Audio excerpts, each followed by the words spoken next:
Sobrang napiktuhan ng hanap buhay po namin ng mga bangkero dahil po walang-wala po talagang turista ngayon gawa ng pandemya po.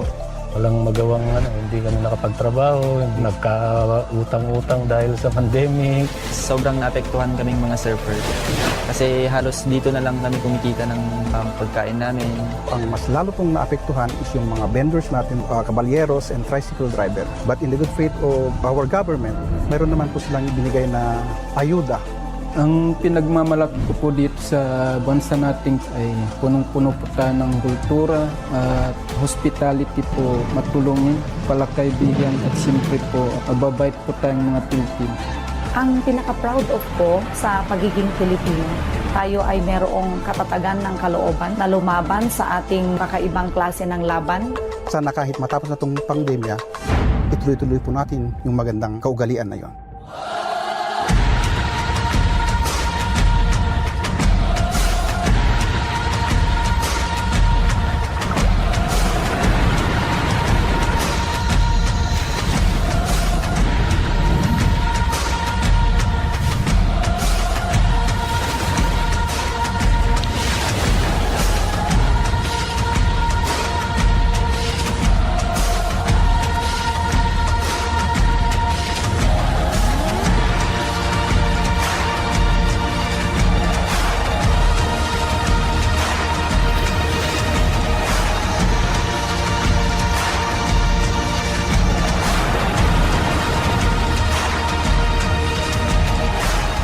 Pag natapos siguro itong pandemya na to, unti-unti muling sisiglang Pilipinas para sa turismo po.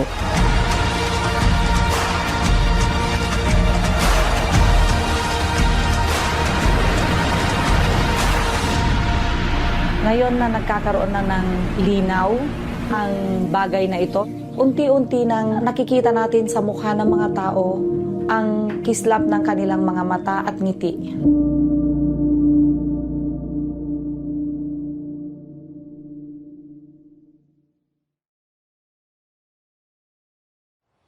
Mabuhay! Patriots greetings from the Philippine Women's University. Maphod ang bigat na, maayo nga aga. Naimbag abigat, maadyong buntag sa inita na. Buenos dias, senyor, senyorita. Good morning sa all of you. Magandang buhay, ladies and gentlemen. On behalf of the Graduate School of Tourism, I am Dave Sidney Marasigan Tirones, and we are very pleased to welcome you to our webinar with the theme, Blueprint, Roadmap to Success through Strategic Management of the Philippine Heritage Tourism Sustainability. Are you excited? Aha, I am excited as you are, as we travel down the memory lane of how the Philippine Heritage Tourism and Strategic Management transform into this new normal. But before proceeding to the program properly, let me bring you to the objectives of the webinar.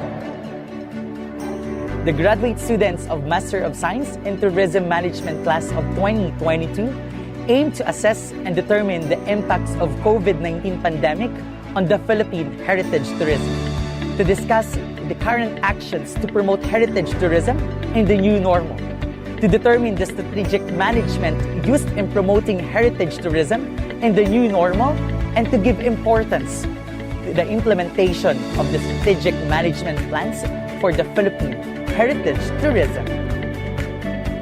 And now, we all know the objectives of this webinar. Let us now start our program with the opening prayer to be followed by the singing of the Philippine National Anthem.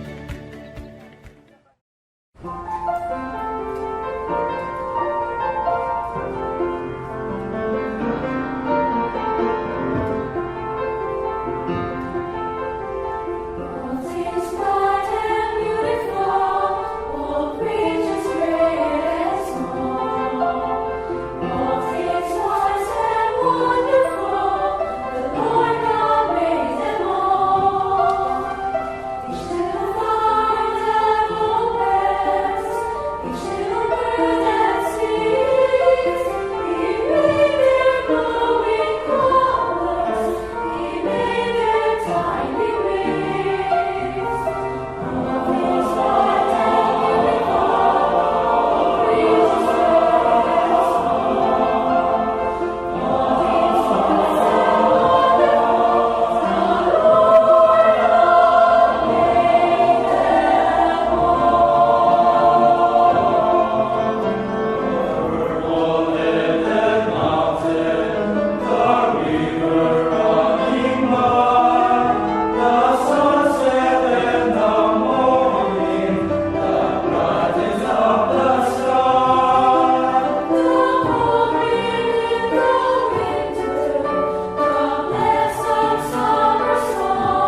giliw, pero san silanganan, alab ng puso, sa dibdib mo'y buhay.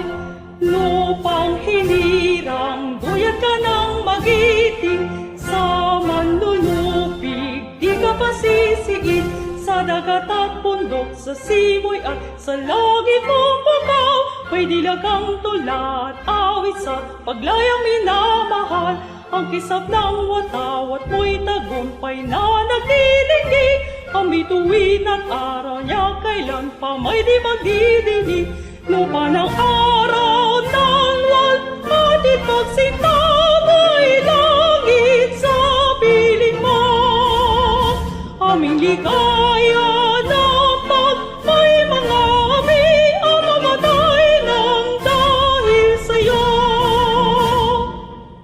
To formally start our webinar, we are pleased to present to you the compassionate, the charismatic leader of the Philippine Women's University, President Marco Alfredo M. Benitez, for his inspirational message.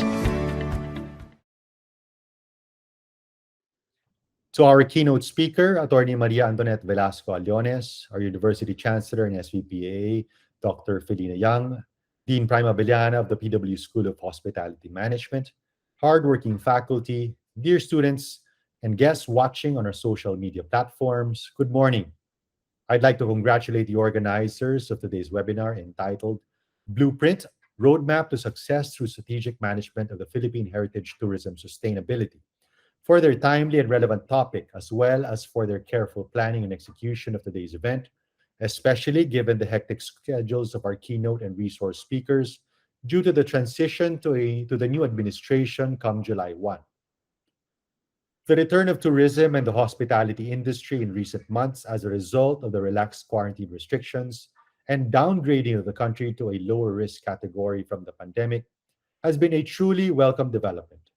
Nearly 2 years of lockdown had devastated the hospitality and tourism sector, and only by sheer resilience, innovation, and the cooperation of both government and private players was the industry able to survive. Philippine heritage tourism, or that subsector of the country's tourism that deals with both natural and cultural heritage sites, plays an important role in the industry as it highlights those spaces, sites, and their associated environments that are unique to the Philippines and vital to the cultural identity of Filipinos. Thus, not only does tourism in this respect need to be vibrant and sustainable, but equally important, it must be approached from the perspective of conservation and preservation so that these heritage sites may continue to be enjoyed by future generations.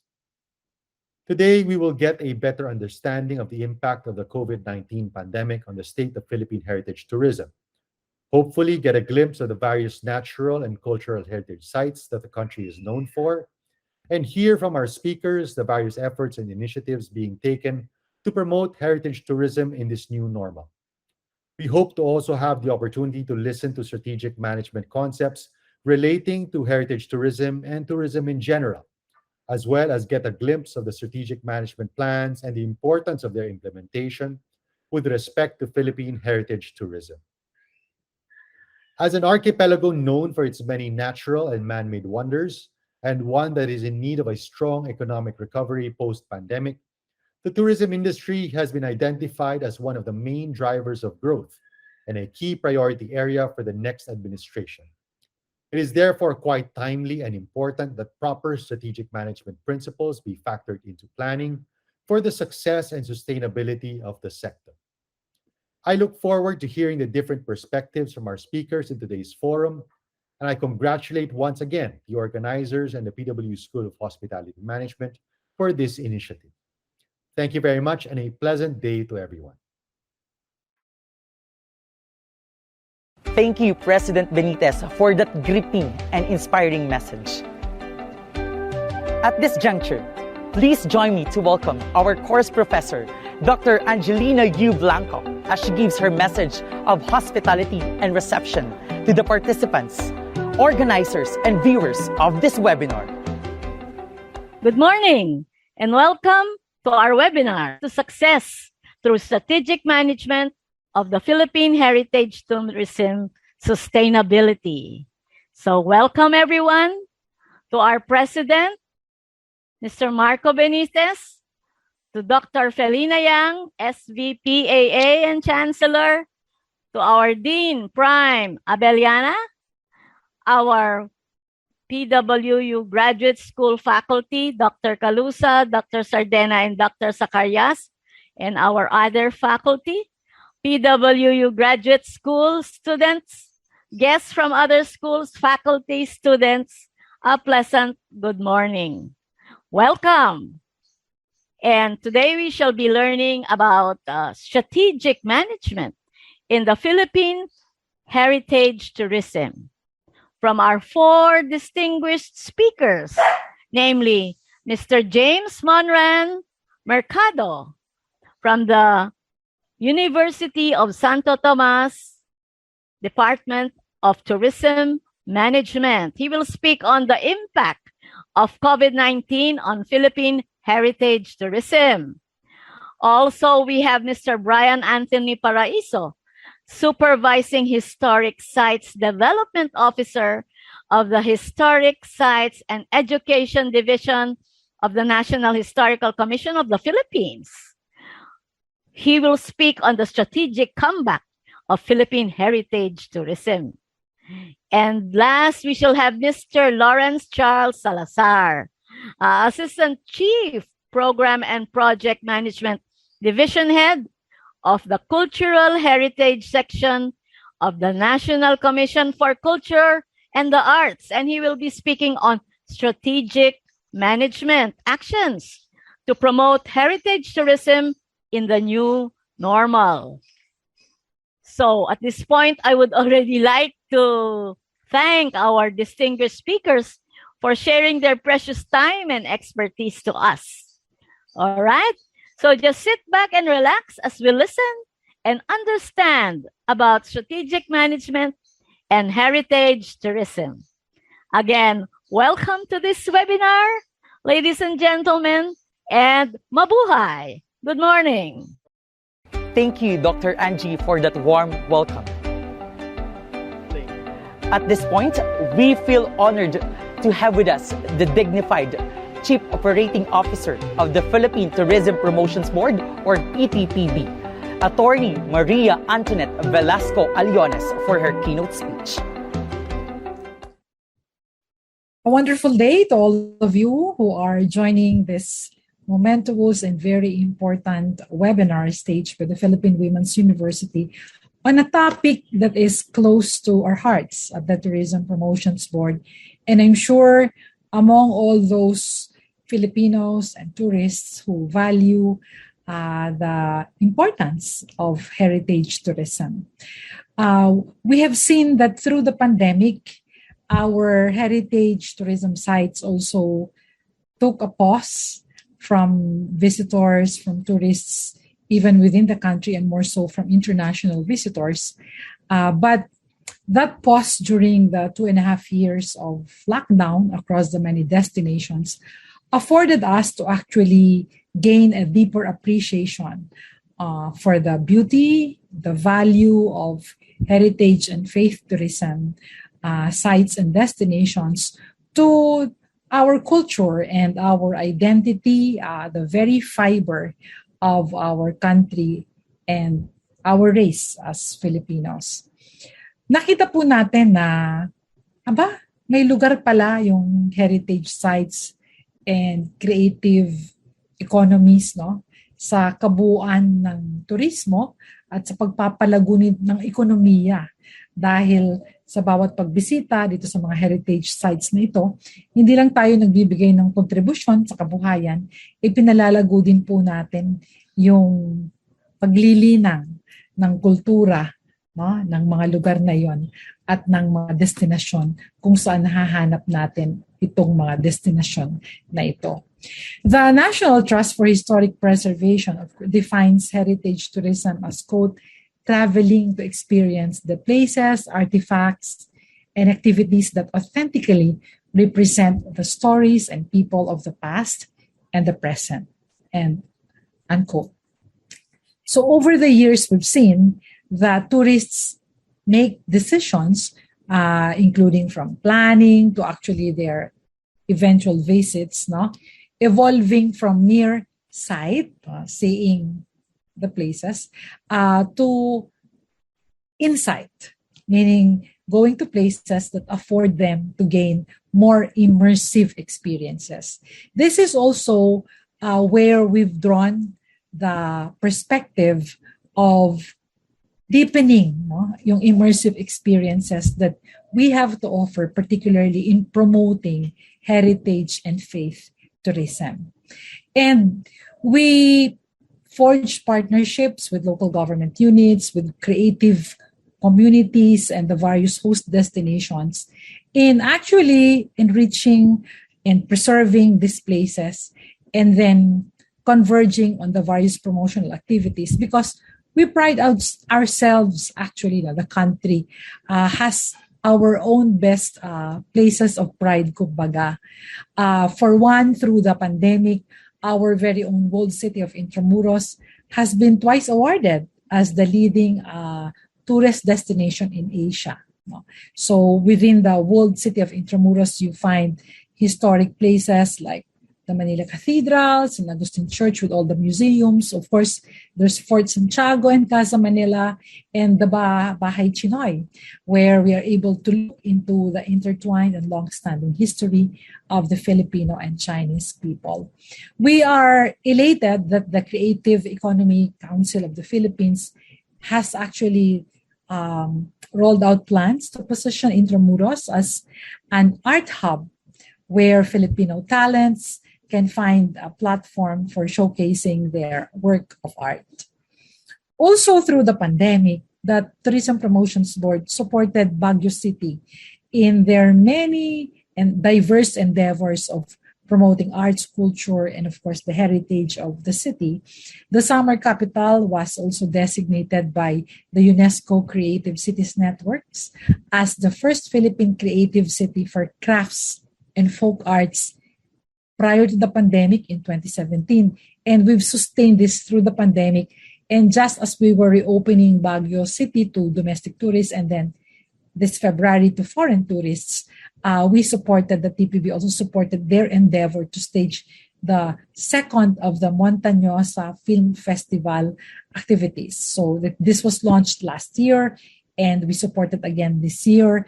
And the Montañosa Film Festival became a venue for honing the creative talents of very young people in terms of filmmaking, directing, and staging various stories through film, and with a theme this year of mindset change for climate change, because we see that the pursuit of heritage tourism becomes also more effective when it takes on a higher noble purpose of, an advocacy like protecting Mother Earth and combating climate change. So we've seen how it's important that the promotion of heritage tourism is not done per se by itself, but it is also part of a larger effort to rebrand a particular destination as part of our overarching brand to be a safe, smart, and sustainable destination, or for Baguio, a sustainable city as well. So we have seen that such kind of an effort enables the destination to develop itself, to flourish as a destination in the arts, very rich in cultural heritage. When we go down south, we've also seen that Cebu City, which is the Queen City of the South, it has also been named as the country's first UNESCO Creative City of Design.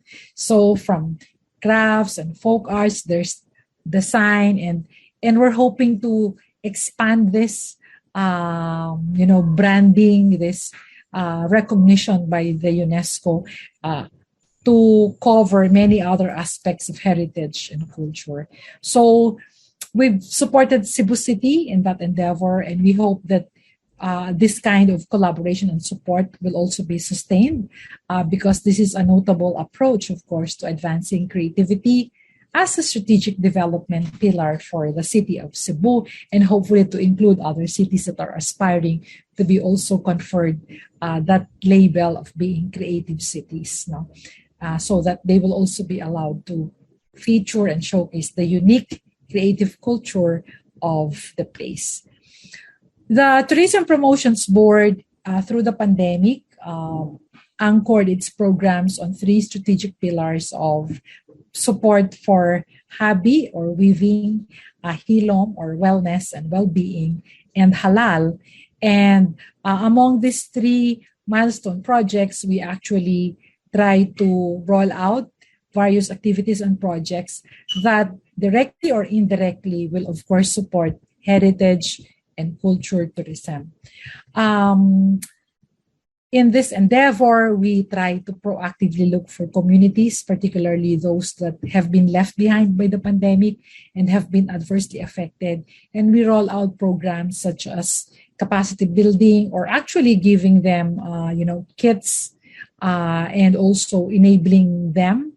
Yung kits is for them to restart the economic activity and also enabling them through training and reskilling in terms of helping them gain confidence and know-how and actually, being able to do sustainable packaging, designing their products, creating content, and even leveraging on technology and ICT platforms so that they can also be able to keep abreast with the development of digital marketing and promotions. So these are some of the initiatives that the TPB has done through the pandemic. And these are initiatives that we are sustaining as we hopefully, we're keeping our fingers crossed, steer the industry out of what we are seeing as, the end of the pandemic, so to speak. And hopefully that's really soon.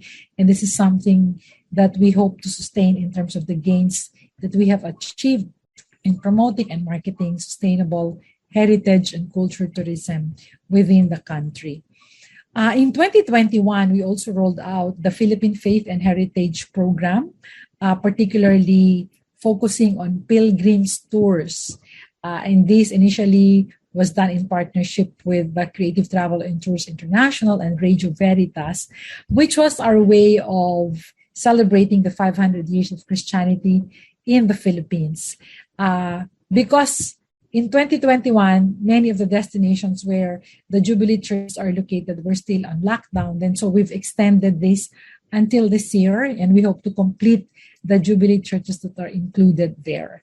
Of course, without belaboring the importance of faith and tourism in the context of heritage tourism, importante po talaga na masuportahan natin ito because this highlights the relation between our Christian faith for the Catholic Christians and of course, yung ating enduring heritage sites around the Philippines. My own visits in Bohol, in Cebu, in Metro Manila, in Calabarzon, in Rizal, have made it evident na kahit hindi naman Katoliko at Kristiyano, marami tayong mga matututunan pa para ma-appreciate natin yung culture, yung heritage ng lugar, ng tao, the people and the place, and even the food, in those places that are interestingly part of the pilgrim and faith circuits. As we are seeing the recovery of the tourism industry, and hopefully we are getting out of the pandemic the hump.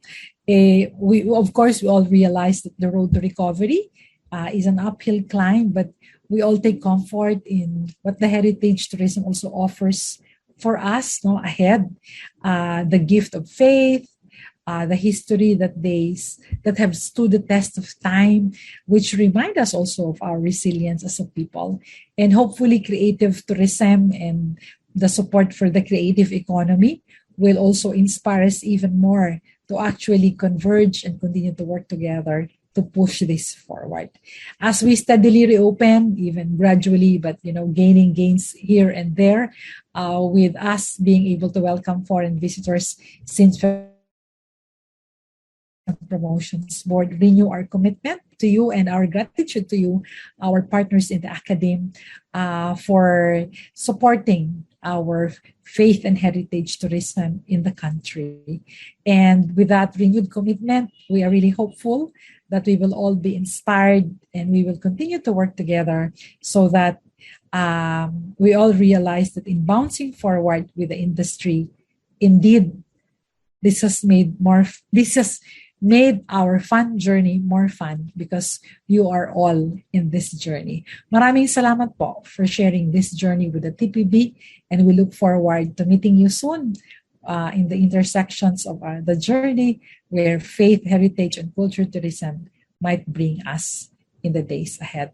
Keep safe and God bless. Thank you, Attorney Aliones, for providing your gracious presence to join us with our webinar today. At this time, let us welcome one of the students of MSTM, Ms. Alvin Escano, for the introduction of the first resource speaker today. Our first speaker is an academic staff from the Department of Tourism Management, College of Tourism and Hospitality Management from the University of Santo Tomas.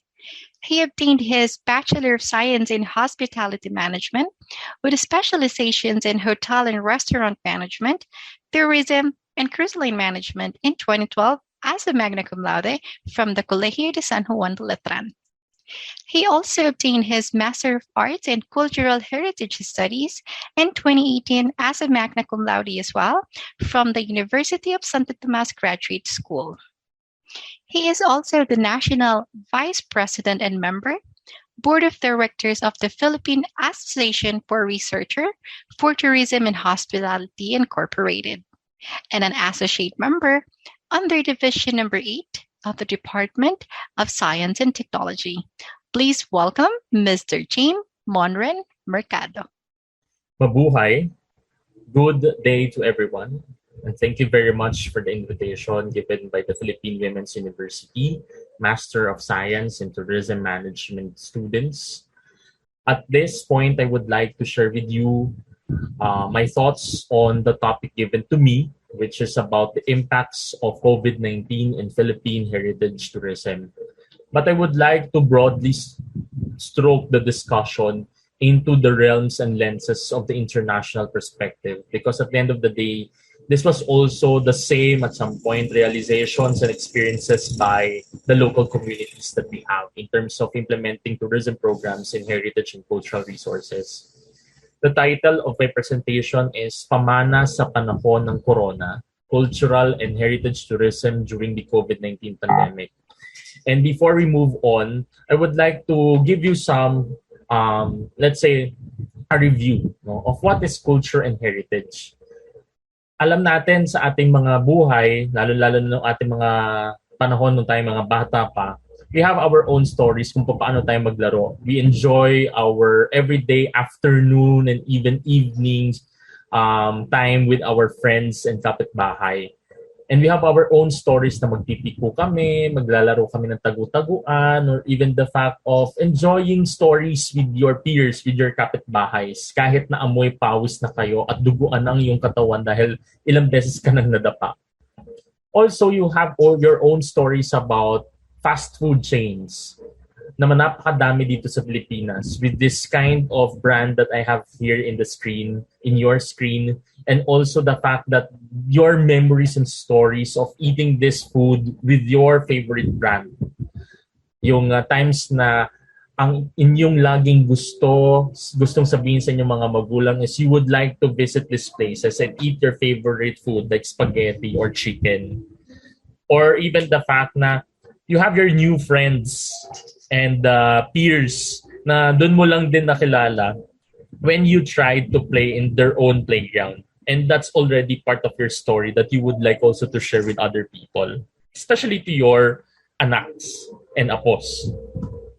And even the fact that you've started your life as a master's student at the Women's University of the Philippines, or the Philippines Women's University. So, especially nowadays that you've experienced the pandemic, the COVID-19 pandemic, while you are taking your master's program, there's a lot of experiences, I guess, from your end that you would like also to share. But even the time also of the pre-pandemic situation, na ano nga ba ang aking mga naranasan with my teacher during the time that he or she is conducting the lecture, and even the fact na kamusta nga ba naging compre kung even yung my thesis or dissertation defense in the university. And these stories definitely provide you meaningful experiences and telling everyone that this is the story of, for example, Mon Mercado and even anyone from you. Ito ang bumubuo sa inyong buhay. And technically speaking, these stories, these different facets of your life are considered to be our culture. And in the theoretical context given by the United Nations Educational, Scientific, and Cultural Education, culture, and I quote, comprises the whole complex of distinctive spiritual, material, intellectual, and emotional features that characterize a society or social group. In general, para po itong ID ninyo. Sa ID po natin, di ba po may pangalan, ano po ang section, ano po ang program, and also ang inyong signature. And even the fact at the back of your ID, nandoon yung in case of emergency, you need to contact this person with that address and also that contact information. And it is already permanent. It is already part of your life na ikaw si Jamon Renti Mercado o ikaw si Juan de la Cruz. And basically, that is your own identity compared with others. Compare with others. So it's the same with our culture. This is our characteristic. This is our identity that provides now a complex meaning of being a society. And with the definition given by UNESCO, it highlights significant details of what can be these identities are. It can be spiritual, it can be material, it can be intellectual, and at some point it can be emotional. But please do not forget also that there are distinctive cultural values that provides our legacy. Ibig sabihin, kakaiba at outstanding at some point from all the cultural values that we have. And that's what we call heritage. So heritage is our legacy from the past, what we live in today, and what we pass on to future generation. It is important that we transmit our legacy to different generations, from past, present, and even to future people. The sustainability is being experienced through passing these identities from one point to another. And we're hoping that in the near future also, that they are also inculcating in their minds that they need to transfer it to other people. I guess no, in your classes sa inyong advanced heritage tourism management and development, you've discussed the different classifications of heritage, which is at some point in tourism, we see these as our resource for heritage and cultural tourism. And I would like to use the framework developed by my mentor, Dr. Eric Zerudo, last 2008. And this is about a simplified version of the heritage pyramid. So in every context now, in every heritage resource, it always starts with natural heritage. Everything that we are doing comes with a natural resource, either forms of water, forms of land, climatic effect, flora and fauna. And then once people use these resources and develop it in their everyday lives, then that's now the context of having cultural heritage.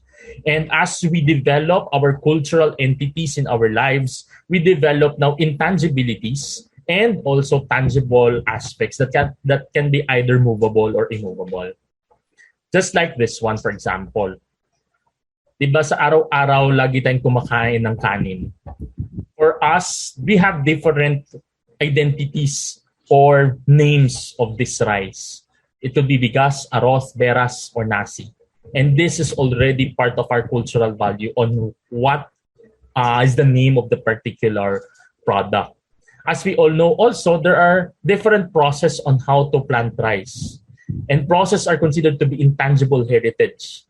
From the time that they need to start doing the area itself wherein they need to plant the palay up to the point of harvesting the palay and even the post-harvest situations.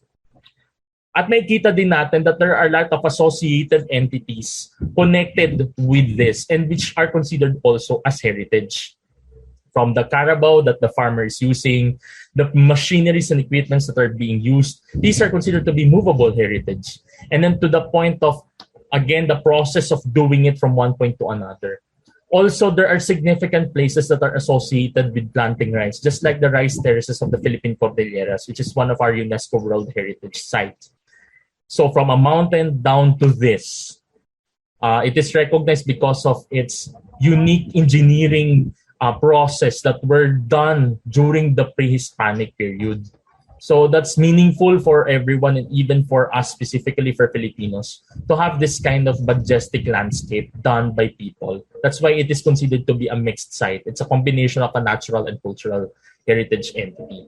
As well as from our friends from the Cordillera people and even from the Mindanaoan and Visayan people, they have their own intangible heritage or intangible process on how to, at some point, integrate planting rice to spiritual, social, symbolical entities.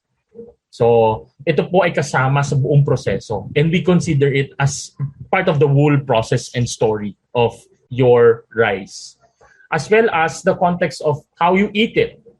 Napakadami po nating kultura kung paano po natin ito kinakain, kung paano natin ito piniprepare, and even the fact of how we artistically done it, just like puso in the Visayan area.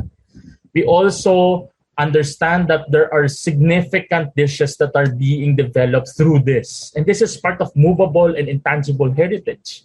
From the kakanins that you have from Luzon to Mindanao, down to the part of how you integrate it on your spiritual and social entities. Even the process and the artistry on how it is meticulously being done. That is really significant in each and every group of people that we have in this country. As we also know that in terms of planting rice, nabubuo din ng ating ibang mga kultura. Patunay po dito ang ating mga pagsi-celebrate ng tinatawag natin mga fiestas or festivals, like Pahiyas Festival in Lucban, Quezon.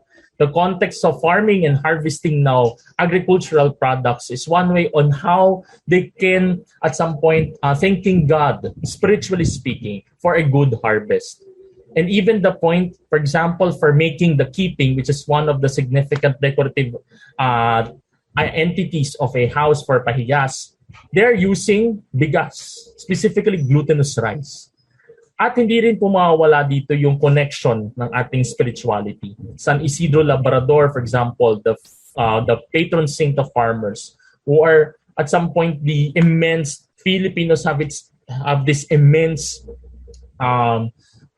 let's say yung paparanata natin and our devotion to him for each and every agricultural areas and lands here in the country. May always San Isidro Labrador as the chapel or the church. And technically speaking also, for our artists, either for painting, for sculpture, and even for performing arts like dance and songs, napakahalaga at some point nitong proseso ng pagtatanim ng bigas at nagiging isang bagay ito para maging motivation nila on how to develop their artistry.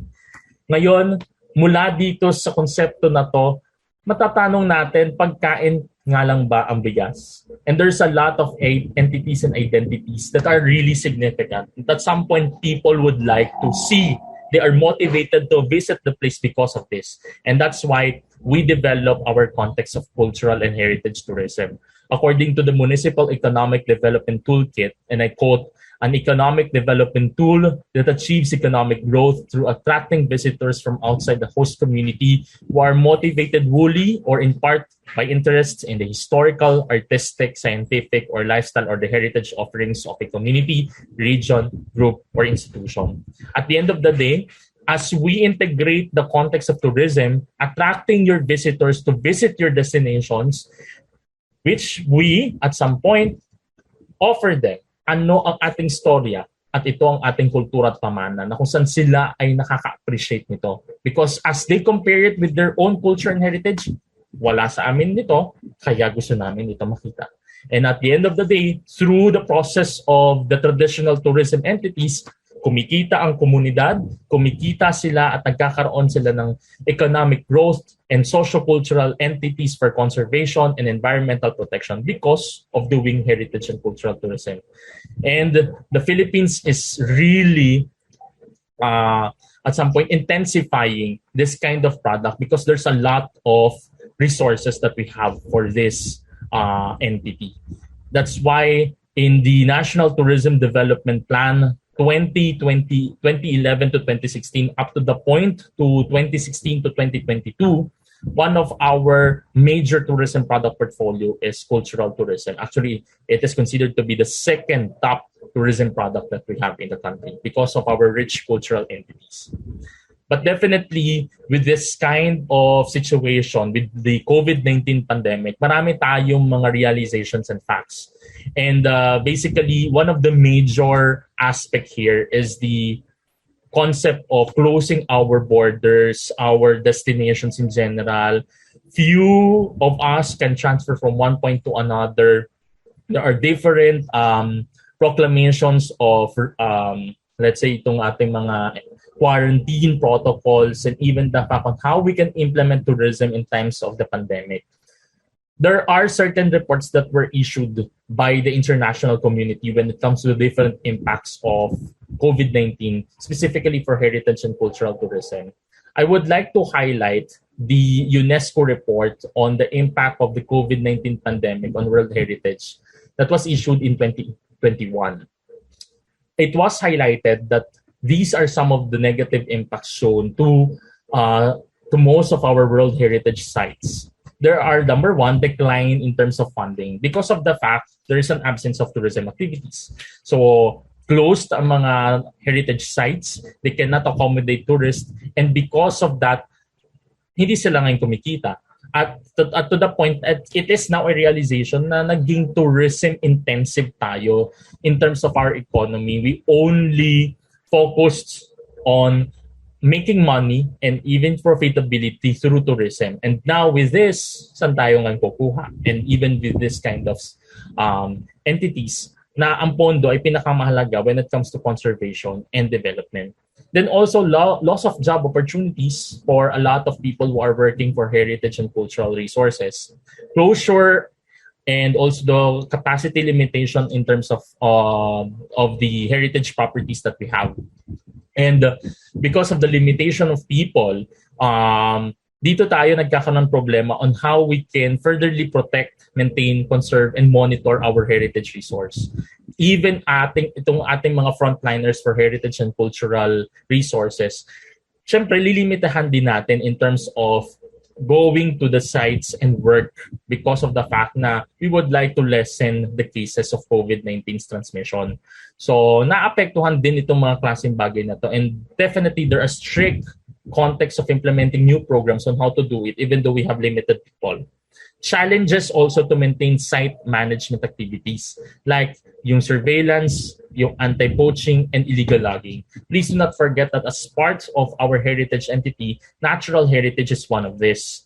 And kung walang tao no, na nagpo-protect at some point at nagmo-monitor during that time, dahil we are limiting the number of people, there would be some people who will be doing this kind of things. And even the fact na mismo yung mga tao na may trabaho, no, yung kumbaga yung nagtatrabaho dati as ranger, forest ranger, and now dahil nga sa wala silang kita, wala silang pinagkukuhanan, nagiging alternative work tuloy itong mga ganitong bagay. We are working now with a particular natural heritage resource here in the Philippines na ganito ang aming naririnig na kwento. Dahil nga sa COVID-19 and there are limitations in terms of tourism activities, wala kaming turista. So paano kami ngayon mag-a-accept ng turista? Wala kaming kikitain. So why not at some point to do this? Kasi uunahin muna namin ang kalamnansan before we move on to conservation, which is the reality of life. So aside from that, we have also looting and vandalism, which focused again in terms of maintaining our natural resources. But by this time, hindi na mga tao ang nagluluto at nagva-vandalize. These are now the primates and other fauna. Dahil nga very open na wala nang magre-restrict na mga tao to at some point focus on how these primates and also these animals can go through to their everyday lives, no? So nagkakaroon tuloy ng mga ganitong klaseng entities. Even postponement of monitoring and evaluation process, specifically for the nominated and declared World Heritage sites. So yung mga nominated na mga World Heritage sites, hindi ngayon mapuntahan ng mga experts just to monitor and even to evaluate if we need to declare it as a World Heritage Site, because we restrict our borders and definitely we are shutting down all the process on how to do these things within the areas of concern. Even for the declared sites, no, malaki din problema because we are limiting nga the number of people who can work in the area of concern. And even the fact of increased armed violence. For example, there is in the same document, there was highlighted cases in the Virunga National Park at the Democratic Republic of Congo. So, at some point, parang itong related sa ating mga kaibigan sa kabilang ibayot, our friends from NTA, for example, na sila din ay naninirahan sa mga forested areas. Katulad dito, this is a national park. And dahil nga sa limitation of people who will maintain and at some point secure the area, ngayon nagkakaroon ngayon ng mga ganitong klaseng increased problems in terms of safety and security. So that would be a big problem. Another report that was provided naman by the United Nations World Tourism Organization about the Inclusive Recovery Guide, specifically for sociocultural impacts of COVID-19 issues. And this is about cultural tourism. There are certain negative impacts as well. Like, syempre, narinig natin to every now and then that global tourism suffered its worst year on record in 2020, which is dropping by 74%. Which is at some point estimated loss of $1.3 trillion in export revenues. And in terms of job, definitely 100 million to 120 million direct tourism jobs at risk because of the closure of our tourism entities. And at some point, this results now to an acute economic shrinkage. So, katulad na lang dito sa atin sa Pilipinas, if we review the Philippine tourism satellite accounts, yung PTSA, second ang turismo sa top grosser in terms of our gross domestic products in the country. So kung shinutdown mo ang turismo, malaking bagay at malaging naging epekto din sa ekonomiya ng ating bansa. And definitely there is a multiplier effect from that. Losing now the jobs and even the motivation of these people, the community, to spend their money for their basic resources at maapektuhan din ang other sectors and industries. Aside from that, it was also highlighted that 90% of the countries closed or partially closed their World Heritage Sites, and that was in 2020. And 90% of the world's museums were forced to close also during that time. And at some point, ito nakakatakot at nakakalungkot that more than 10% may never reopen. Because of the fact of how can you provide conservation, specifically scientific conservation and maintenance to your movable heritage or even the fact of other artifacts and ecofacts in your museum kung most of the funding will be coming from your tourists. So kung walang turista at napakatagal din na nangyari, so ano ang mangyayari sa ating mga heritage resource in our museums? Please do not forget that there are a lot of process, no, in terms of scientifically conserving our artifacts and ecofacts and even artistic materials. So marami dyan na kailangan mababa ang humidity level, kailangan naka-aircon lagi, yung mga ganung konsepto. And it will entail a lot of cost as well as the process of for those people who are working na hindi mo muna pinapasok, sila mismo yung gumagawa ng conservation process on how to keep it up, maintained, cleaned, and at some point sustainably conserve these materials. And also cancellation or postponement of many festive events and rituals, as we all know, because of the limitation for people to travel. And even the fact yung di natin papapayagan that there is an increased number of people who are gathering in the same time and even in the same place. So maraming intangible heritage ang maapektuhan. Also, now, nasabi natin na mayroong negative impacts, but there are also positive impacts coming from it. It was highlighted under the UNESCO report also in 2021 maraming nakita na cooperation and collaboration, specifically with different scientists, researchers, and even ang ating mga state parties on how they can develop conservation and the development programs, even the time of the pandemic. So they develop research programs and even funding. No, nagtutulong-tulungan sila. And even the point of yung very significant step, no, at some point to decrease the risk of COVID-19 transmission is by having your vaccination or vaccines. So with this, napapansin at nakikita naman natin that there are a lot of countries who will be providing and giving vaccines to different countries as well. Reactivation for more sustainable, resilient, and inclusive tourism in the long term.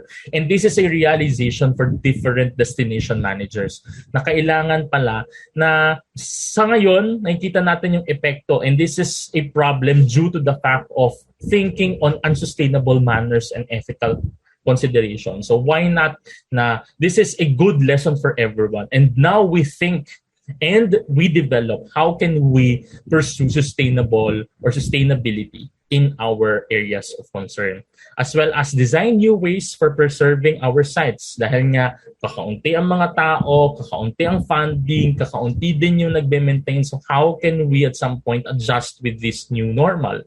And also promotion of sustainable tourism models as it is included and as part of what I've discussed a while ago.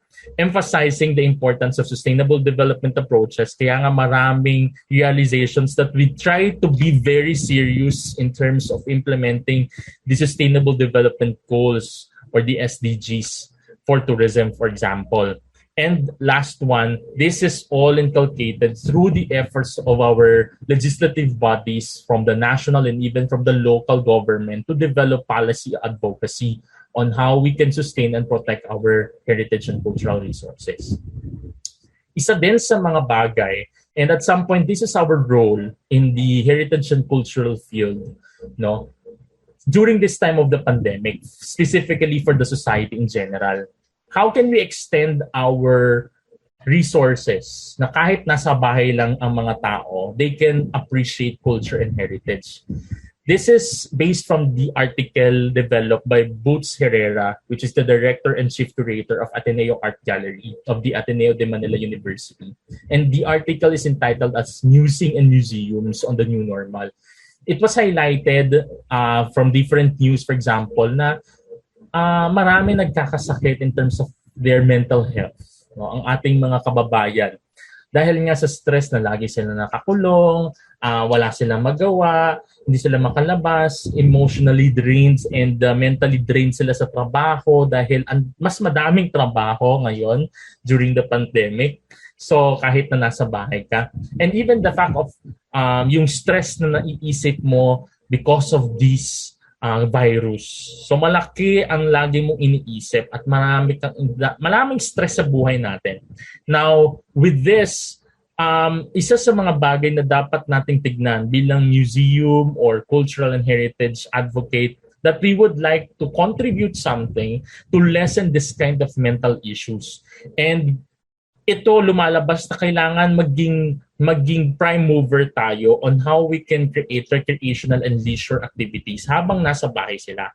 That's why there are a lot of programs in terms of virtual promotion of heritage and cultural values developed by the national agencies, for example, by the National Commission for Culture and the Arts, the National Historical Commission of the Philippines, even the Department of Tourism, specifically Intramuros Administration, for developing posters, contest virtually, or at some point developing a virtual tour to these heritage resources, and even the fact of developing webinars. No? So malaking bagay ang ating contribution for us to contribute something. Number one, to continuously promote our heritage and cultural values. And second one, to help these people to at some point do recreational activities, even though that they are at some point stressed due to the pandemic. Now, malaking mga tanong siguro sa inyong mga isipan, paano ba ako makakapag-contribute also? No? Bilang tayo ay mga masters or graduate student, and even if there are audience here or participants who are academicians or even the fact na estudyante din ng undergrad, malaking bagay ngayon na makapag-contribute tayo through research. If you can notice yung mga positive impacts a while ago, it can be solved through research. We can identify the context on how we develop sustainable models, for example, and even the fact of developing how to be resilient in the future days and times by doing and also by understanding muna ano ba ang nangyayari sa sitwasyon ngayon and how we can contribute in the near future. Research is one of that. And doing heritage and cultural research would be very significant, specifically for local government units, national government, and even with international agencies. Even the fact of understanding ano ba authenticity ng heritage, the integrity of this, the significance and value of it, and aesthetic unity, specifically during this time of the pandemic. May halaga pa ba ang heritage and culture natin ngayon? At ma-appreciate pa kaya ito ng mga turista ngayon? No, because of this kind of situation, because of the pandemic. Siguro it is very significant for us to understand again our heritage and culture, or for those people na marami pa sa atin na hindi alam ang ating mga kultura at pamana, why not that you become aware of what we have? Gawin nyo ngayon yun. No? At siguro mas maganda ito if you do it scientifically by doing research. There are a lot of heritage and cultural tourism researches that you can develop, like cultural heritage mapping, the development of a statement of heritage significance or the outstanding universal value under the UNESCO provision, archaeological assessment, heritage impact assessment, conservation management plan, safeguarding plan. How about we develop heritage and museum ordinance and help our legislative sector, heritage interpretation plan, heritage curriculum mapping, and even the fact of developing a sustainable heritage tourism development plan. Napakadami pong mga local government units na may kailangan nito dahil required sa kanila. Siguro para sa atin, it is one way on how we help them. At nag-aantay lang po sila ng tulong. Siguro mas maganda na we from the academe and education sector that we move forward and help them. Kasi kailangan nila ng tulong mula sa atin. So, with that, maraming salamat po again to the Philippine Women's University, specifically to the group of graduate students who invited me for this educational and scientific forum. Mabuhay po sa ating lahat at magandang araw po. Thank you very much, Mr. Mercado, for that excellent presentation. I'm sure that our participants and online viewers took that valuable information from your talk. Let us now proceed to our second resource speaker, who will be introduced by Mr. Brian Domingo, our webinar's technical committee head. Our next speaker is the Supervising Historic Sites Development Officer of the National Historical Commission of the Philippines, managing the operations of 27 historical shrines and museums in the country. He received his Master of Arts in Cultural Heritage Studies, summa cum laude, at the University of Santo Tomas Graduate School in June 2016. He received his Bachelor of Fine Arts degree, major in painting, cum laude, from the University of Santo Tomas in 1997. He had worked at the Metropolitan Museum of Manila, the Balay Talayambong Museum and Art Center in Negros Occidental, and the Office of Special Studies, Philippine Navy. He currently serves as the NHCP representative to the National Committee on Museums of the National Commission for the Culture and the Arts. Ladies and gentlemen, let's give it up for Mr. Brian Anthony C. Paraiso. Good day to everyone. I am grateful for the opportunity to talk about the importance of undertaking initiatives that would advance sustainable cultural heritage tourism in our country. Our nation's cultural heritage can be considered as important assets that should be properly taken care of and utilized intelligently to ensure that these heritage sites and objects are maintained for the education and enjoyment of future generations. To introduce myself, I am Mr. Brian Anthony C. Paraiso, Supervising Historic Sites Development Officer, National Historical Commission of the Philippines, or NHCP. I am quite sure that as MS students in tourism management, many of you have traveled to various areas of the country to enjoy the sights and sounds of a particular locale. However, as future tourism movers and shakers, it is vital that we review what we know about our country's cultural heritage assets. First off, what is cultural heritage? In the definition of UNESCO, or the United Nations Educational, Scientific, and Cultural Organization, cultural heritage is an expression of the ways of living developed by a community and passed on from generation to generation. It includes customs, practices, places, objects, artistic expressions, and values. It is often expressed as intangible or tangible cultural heritage. Cultural heritage can be the built environment. It can be comprised of a street or zone with significant and/or exemplary structures valued for their architectural and artistic design, such as in Calle Crisologo in the city of Vigan, Ilocos Sur, and in the city of Silay, Negros Occidental. It could be a building that exemplifies the lifeways of the past, such as the iconic Bahay na Bato in Pilla, Laguna. Cultural heritage can include the wonders of the natural environment, such as the Pinatubo Crater Lake and the verdant islands in Coron, Balawan.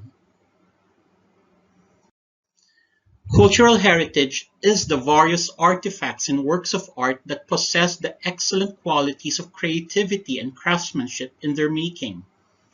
These objects may be utilitarian in purpose, but ornamented by skilled craftsmen, such as the Atay bed, constructed out of hardwood with bedposts and headboards sculpted with tendrils and floral motifs, resembling pumpkin vines, thus gaining the moniker Calabasa bed. The various images of the saints or santos that are housed in the retablo mayores of our Baroque-style churches are examples of our rich santero traditions. Cultural heritage can also be defined by the intangible traditions and practices, such as music, dance, spoken literary works, and even the culinary creations of various regions. Cultural heritage produces tangible representations of the value systems, beliefs, traditions, and lifestyles from antiquity until the recent past. Cultural heritage is never stagnant, but constantly develops and expands, driven by human ingenuity and creativity and the natural forces that shape the environment.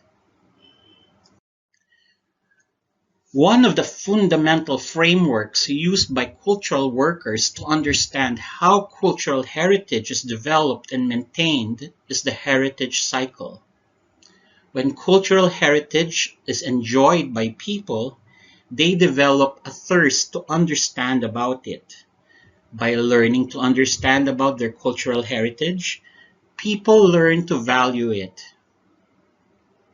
By developing a sense of value for their cultural heritage, people would find ways of caring and protecting it. And by learning to care and protect their cultural heritage, people develop enjoyment for it. With the richness and diversity of our cultural heritage, the advantages it provides to the Philippine tourism industry is vast. Since the National Economic Development Authority characterizes Philippine tourism's potentials, these are: number one, it is a powerful and efficient industry. Number two, its impacts on social development are broad and deep. Number three, it creates strong peripheral benefits. Number four, the Philippines can compete and win. And lastly, number five, it helps maintain cultural integrity, essential ecological processes, biological diversity, and life support systems. In addition, tourism promotes skills and vocational development, improving employment and income opportunities for Filipinos residing within the area of these natural and/or cultural heritage sites, Cultural heritage sites, such as historical shrines, museums, and monuments, often require trained museum guides or docents who will provide information about the site and its exhibits. Local craftsmen may sell their traditional craft objects and other products as souvenirs. Local restaurants, eateries, and kitchens may allow tourists to be observers in the preparation of homegrown recipes and partake of these special delicacies and cuisines. Another valuable takeaway that cultural heritage provides to tourists is the ameliorative values produced by heritage sites and environments, which foster education and appreciation, reinforcing a sense of history and place.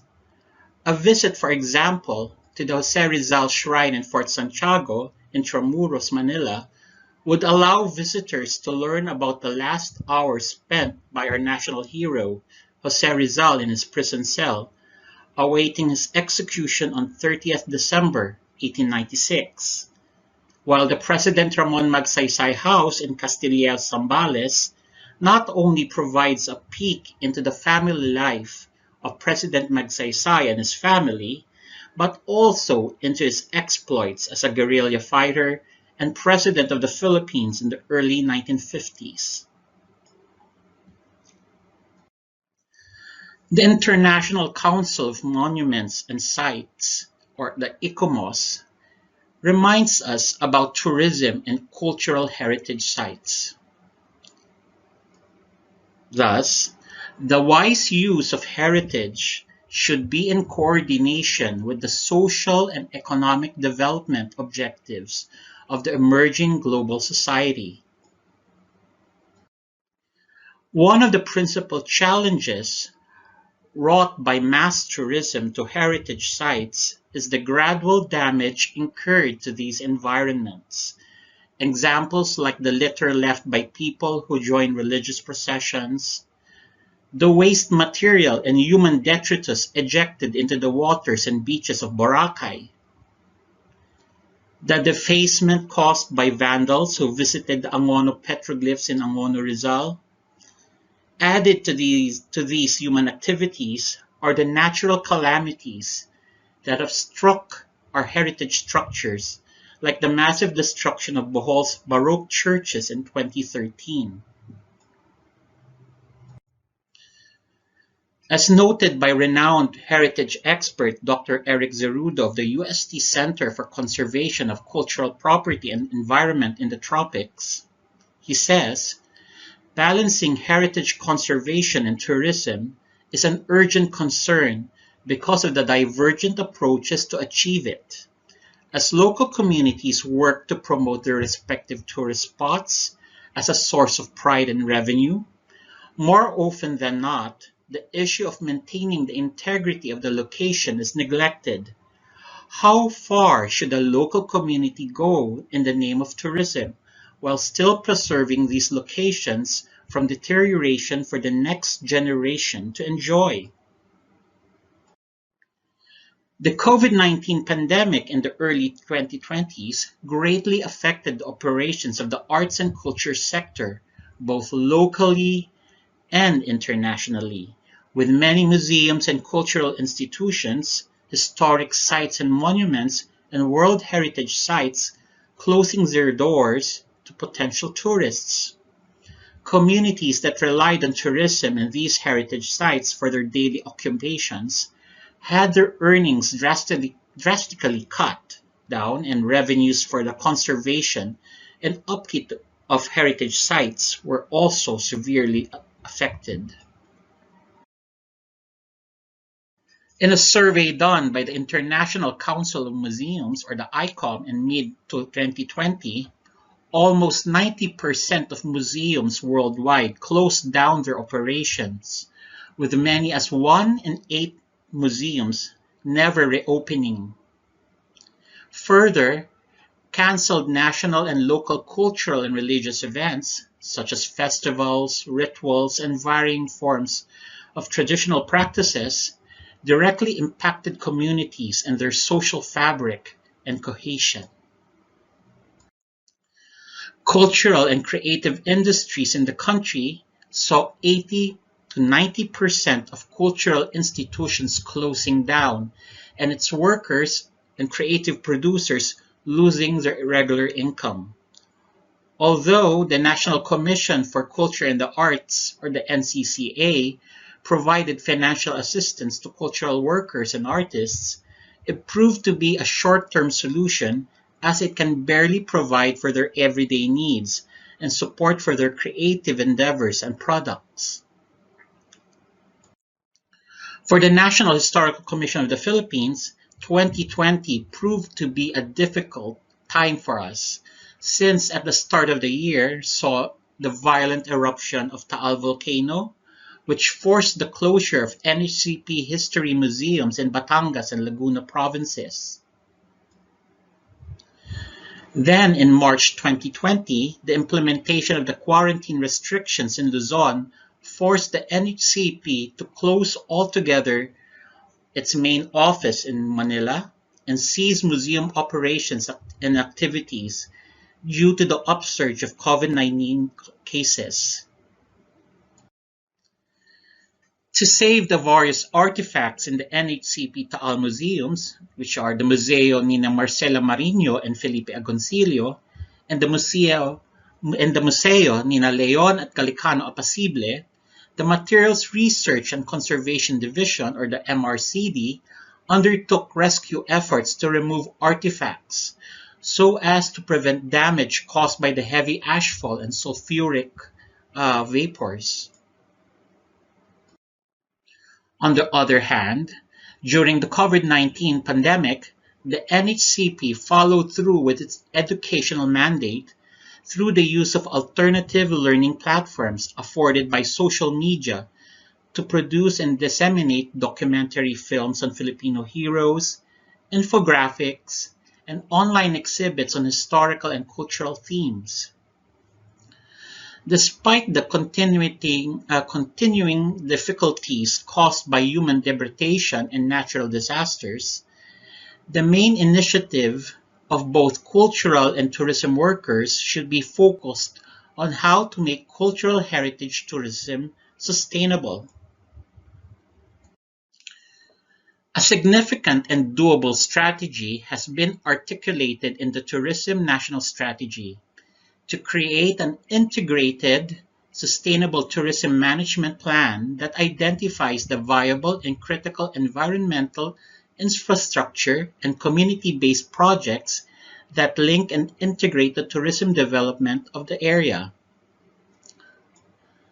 This necessitates that before any tourism initiatives are undertaken in a locale, it is important to ensure that the tourist or cultural heritage site is properly maintained and managed through the well-policed entry of visitors. Critical infrastructures such as visitor centers and accommodations are placed on the peripheral areas of declared heritage zones, and whose design conforms to accepted heritage principles and norms. Ample security to protect both the heritage site from degradation and the safety and well-being of visitors. And important of all, there are available credible heritage interpreters who can provide succinct but trustworthy information to visitors.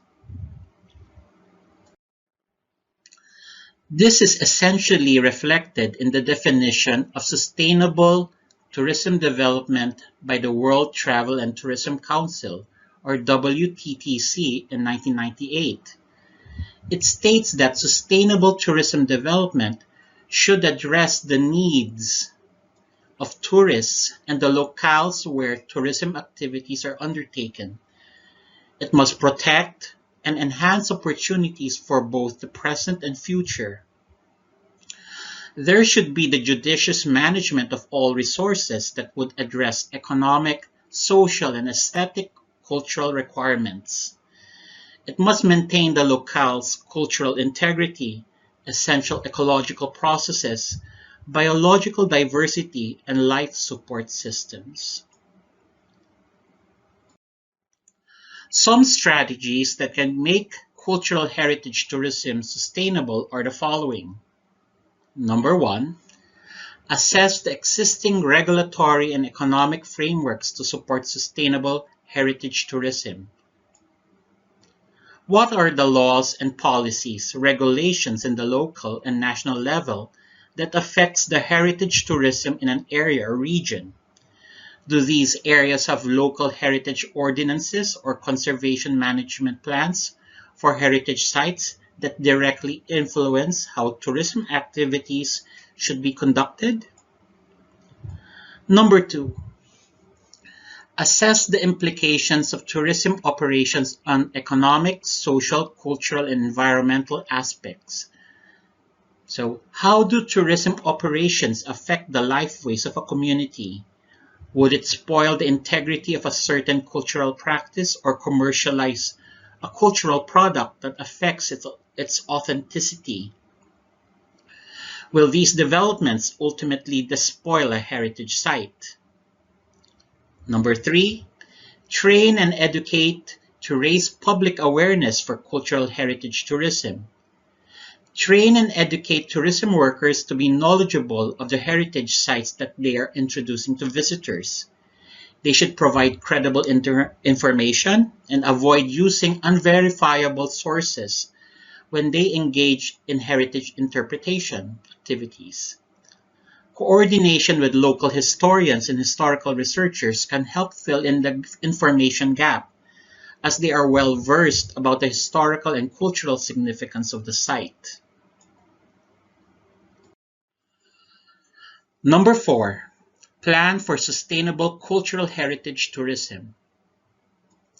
Tourism stakeholders should map out initiatives and activities that would help in the development of sustainable cultural heritage tourism. These tourism activities, before implementation, should be carefully analyzed on how a locale's heritage sites and/or culture-based products could contribute to providing opportunities for its communities, while concurrently ensuring that these heritage sites and products are maintained and protected in the long run.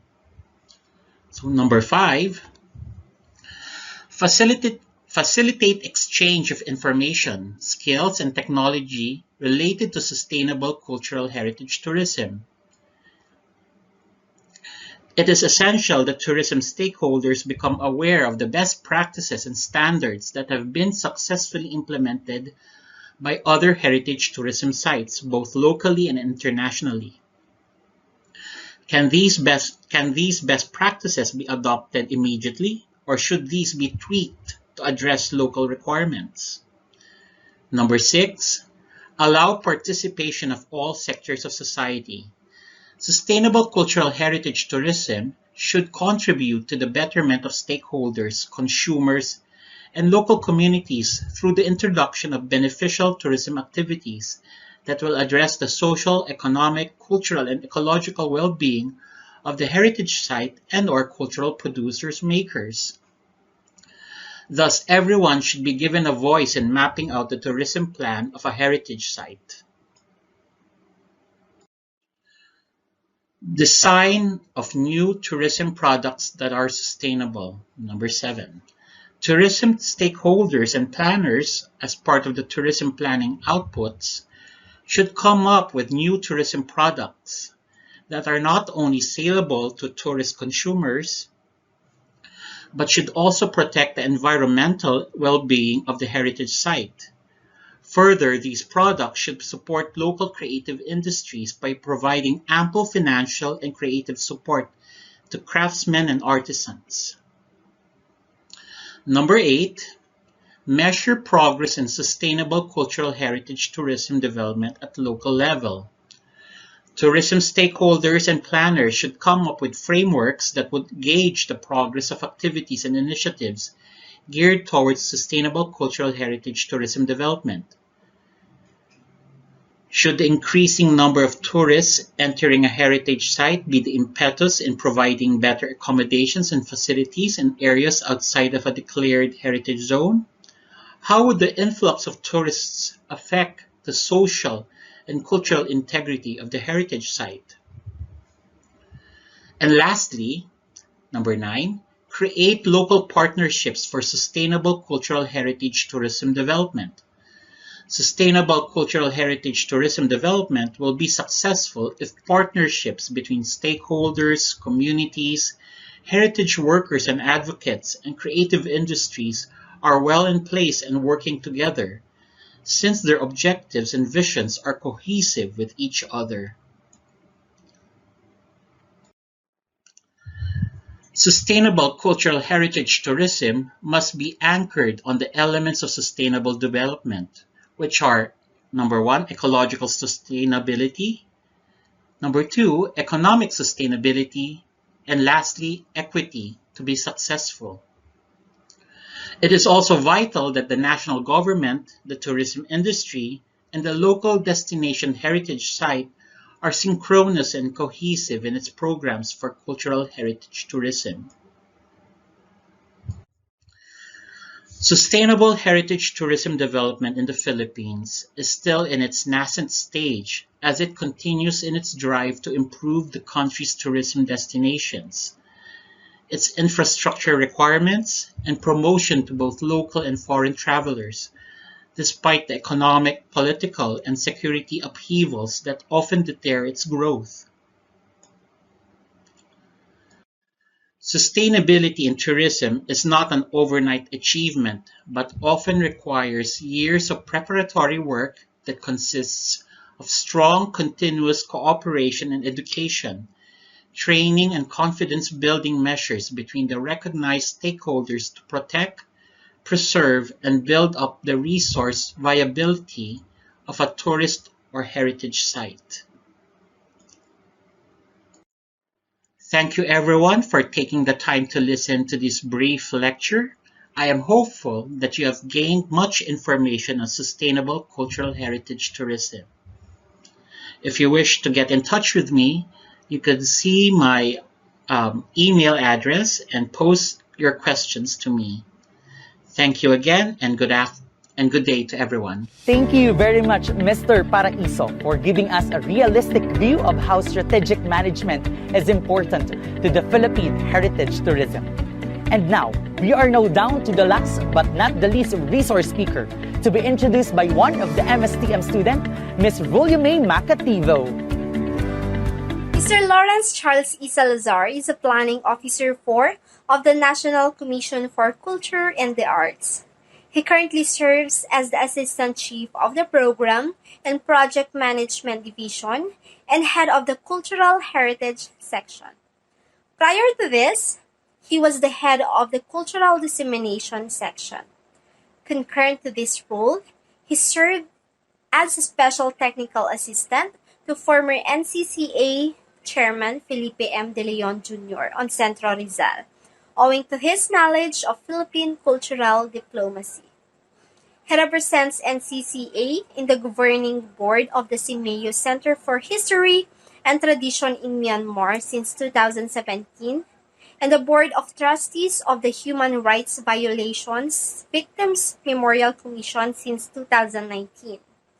UNESCO Bangkok has certified Mr. Salazar as having demonstrated good competence in the Level 3 Core Competences of the UNESCO Competence Framework for Cultural Heritage Management. In 2018, he was one of the 2 Filipinos who participated in the Japan International Cooperation Agency, or JICA. It is a sponsored training on tourism development through appropriate management of World Heritage Sites at Ritsumeikan University, Kyoto, Japan. He finished his Bachelor of Arts in Social Sciences, major in Area Studies, Asia, cum laude from the University of the Philippines, Manila, 2009. In 2013, he received his Master of Arts in History from De La Salle University, Manila. He is a member of the Philippine Historical Association, JICA Alumni Association of the Philippines, and the Philippine Frederick Naumann Foundation Alumni Group. Let us all welcome Mr. Lawrence Charles E. Salazar.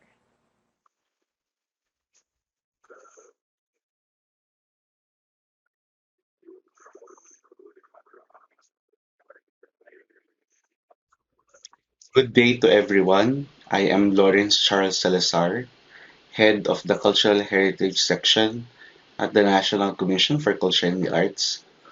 I would like to thank the graduate students of MSTM 511A, Strategic Tourism and Hospitality Management class, and MSTM 517, Advanced Heritage Tourism Development and Management class of the Philippine Women's University.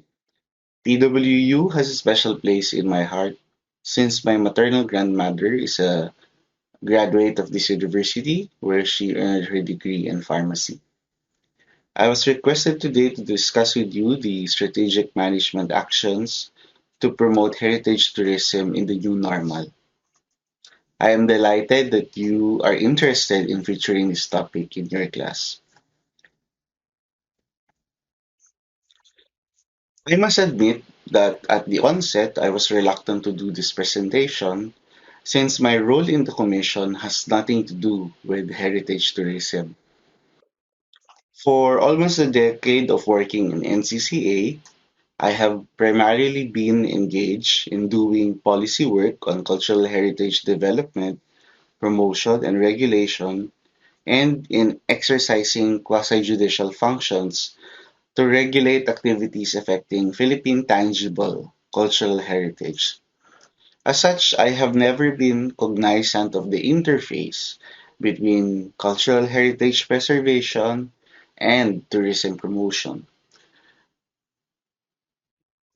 But over the years, there have been several global developments which necessitated practitioners in these fields. But over the years, there have been several global developments which necessitated practitioners in these fields to enter a dialogue with one another and recognize their overlapping concerns and interests. We can refer to some legislative measures in the country to point out this interface. In the 1992 law that created the National Commission for Culture and the Arts, or Republic Act 7356, you can see how the Commission is expected to use tourism as a vehicle for knowledge transmission about Philippine culture and the arts. Moreover, the law reminds us that indigenous peoples, as culture bearers and whose areas of settlement and lifeways, which are commonly the subject of tourism programs, are to be considered as beneficiaries and not as displays or showcases. Meanwhile, the Tourism Act of 2009 has embraced the concept of sustainable tourism, which looks at cultural and natural endowments as tourism resources requiring preservation and protection.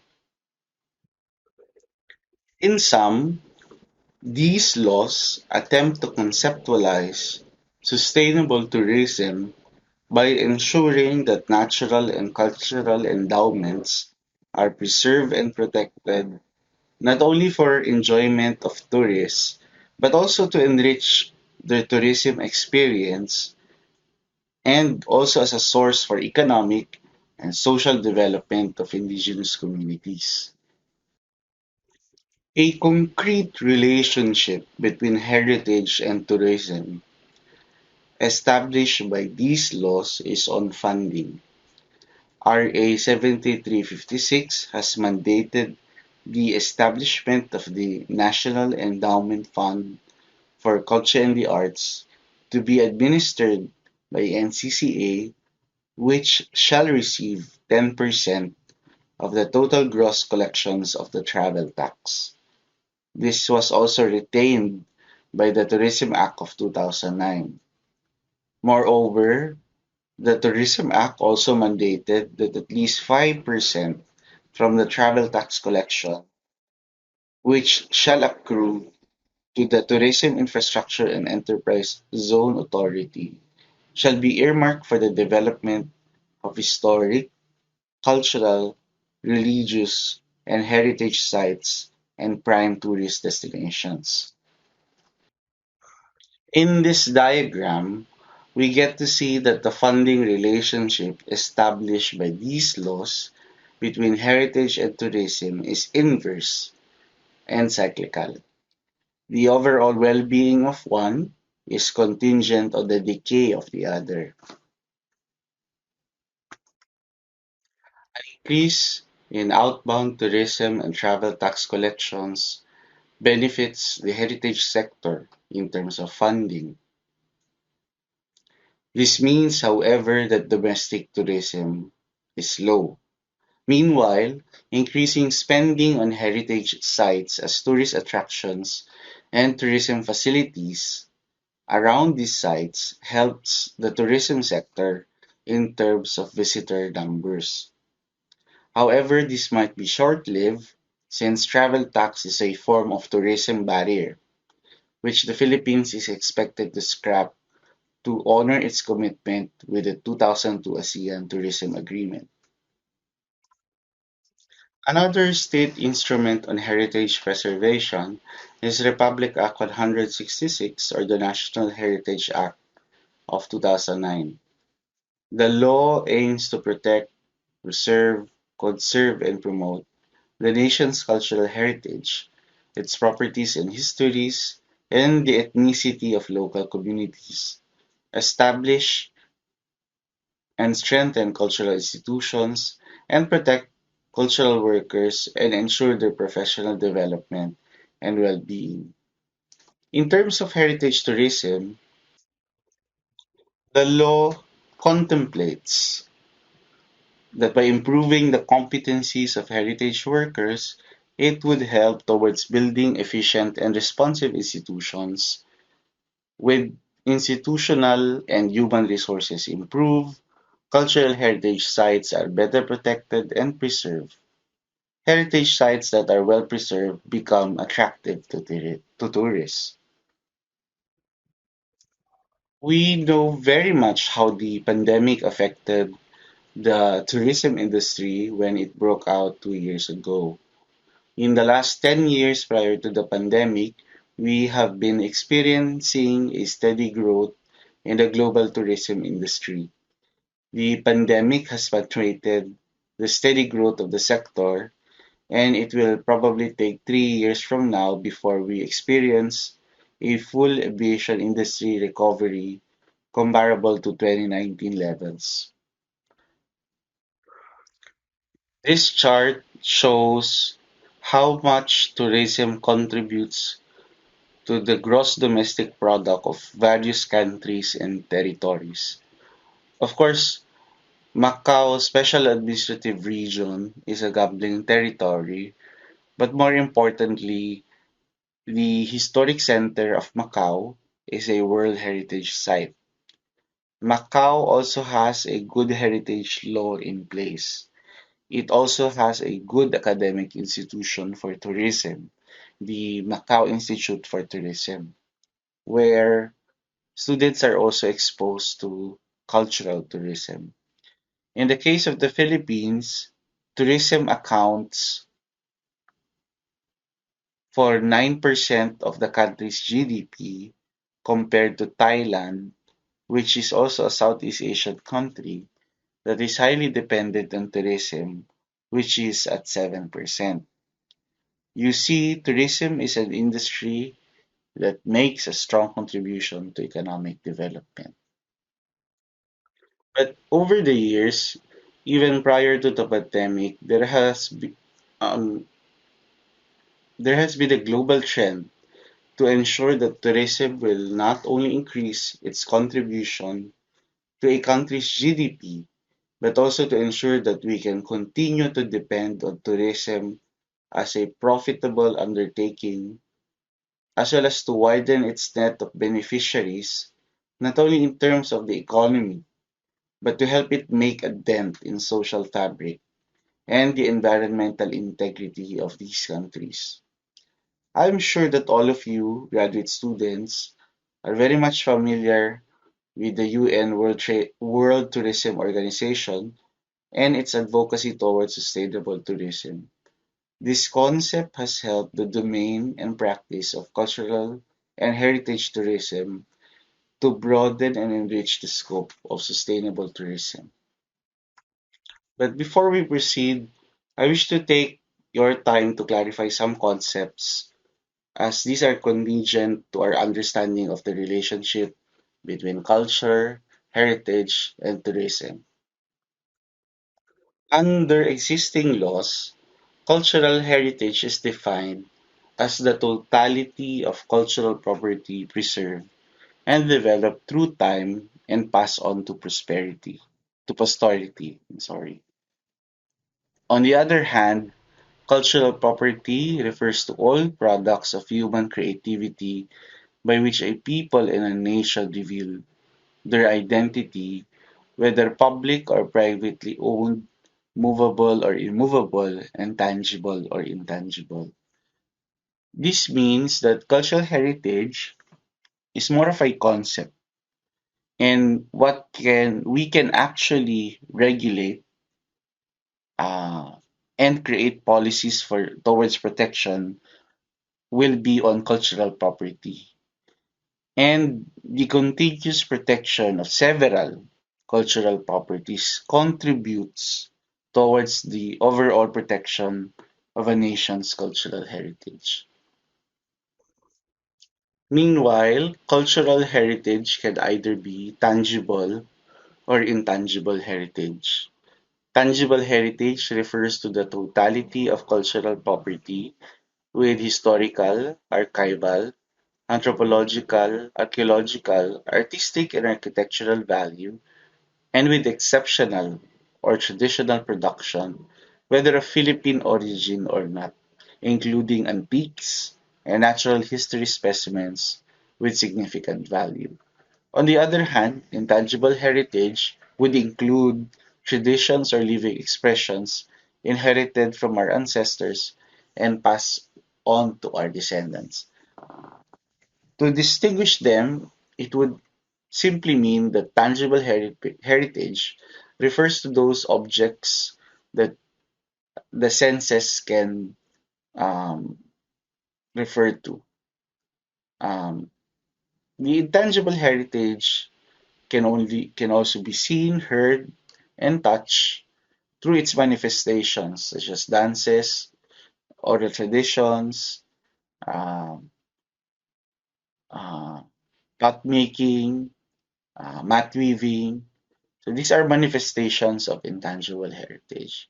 Tangible heritage would usually refer to the um, immovable sites and objects which you can see in some museums, documents which are uh, can be found in archives and libraries, artworks that are uh, displayed or conserved in museums and galleries. Let's now go back to heritage and tourism. There have been socio-economic developments that have contributed to the rise of cultural tourism, where heritage tourism can be considered as a subset. The basis of wealth, such as land, labor, capital, has led to the growth of an economic elite that can afford to consume cultural products as a form of luxury, such as traveling, collecting artworks, or going to performances. But because technology has also made transportation and the exchange of information cheaper, travelers are now well informed about travel destinations. More often than not, travelers are enticed by the culture of the destination because it is what makes them unique. Activities that may be done, for example, in beach destinations are all the same. Activities that can be done in urban or rural settings are all the same. But it is their culture that makes a destination stand out from the rest. In one Senate hearing on bills declaring heritage zones in Carcar, Cebu, and in San Vicente, Ilocos Sur, Senator Nancy Binay, who chairs the Senate Committee on Tourism, asked me this question. Hindi ba dapat priority yung conservation at secondary na lang yung tourism? This question stems from her observation that the management plan of heritage zones must be developed by NCCA as a cultural agency and not by the Department of Tourism. I find her question very timely as we deal with the subject of heritage tourism. For most heritage professionals, they hold a very conservative view of conservation, which holds that site disturbance should be as minimal as possible. This is to ensure that the site will remain intact for a very long time, and tourism is a form of disturbance that affects the conservation of a site. Thus, to answer Senator Binay's question, she is correct that indeed conservation is the primary objective, while tourism is the secondary objective. Nonetheless, the management of heritage sites, in this case of heritage zones, requires a holistic approach, and allowing the Department of Tourism to take the lead permits stakeholders to participate in an integrated management approach. This brings us now to the question, how does tourism enhance the management of heritage sites? Sites and structures are considered as part of cultural heritage because they carry historical, cultural, scientific, aesthetic, or social values. The determination of the appropriateness of some interventions and management actions on these sites is contingent on their impact on these values. If the intervention diminishes the heritage values of a site, then such action must be abandoned, replaced, or its impact reduced and managed. On the other hand, if the intervention strengthens and promotes the heritage values of a site, then such action must be sustained, upscaled, and replicated if possible. From the perspective of a heritage professional, tourism is a form of heritage interpretation. There is now a growing consensus that tourism amplifies the communication of heritage values of a site, and it helps in increasing the stake of visitors. Thereby, they take actions to ensure that such heritage values are protected. When visitors feel their stake on these sites, it means that the visitor experience was of high quality because they were able to fully understand the heritage values of a site. In the practice and promotion of heritage tourism, there had been some challenges and opportunities that were identified. Among the challenges would include that the most popular and promoted attractions suffer greatly from too much tourism numbers. And we can see several World Heritage sites as good examples, like in Luang Prabang in uh, Lao, People's Democratic Republic, where it's a Buddhist community, and because of high influx of tourists, the some of the religious and residential activities are highly affected by the high influx of tourists. Second, there is a need to balance demand and protection. As I explained earlier, we see the competing understanding among heritage professionals on one end towards conservation and tourism professionals on the other end towards demand for tourism access. So there are points that we must limit the number of tourists to minimize the disturbance and disruption in these sites because they would already affect the heritage values of the site. And um, now there's a growing tendency to understand the carrying capacity of some sites.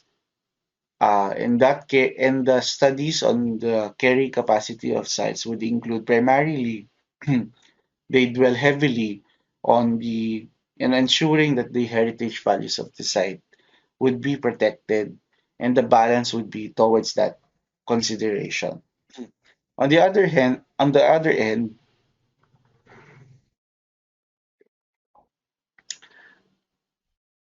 allowing tourists to access heritage sites promote respect and cross-cultural exchange.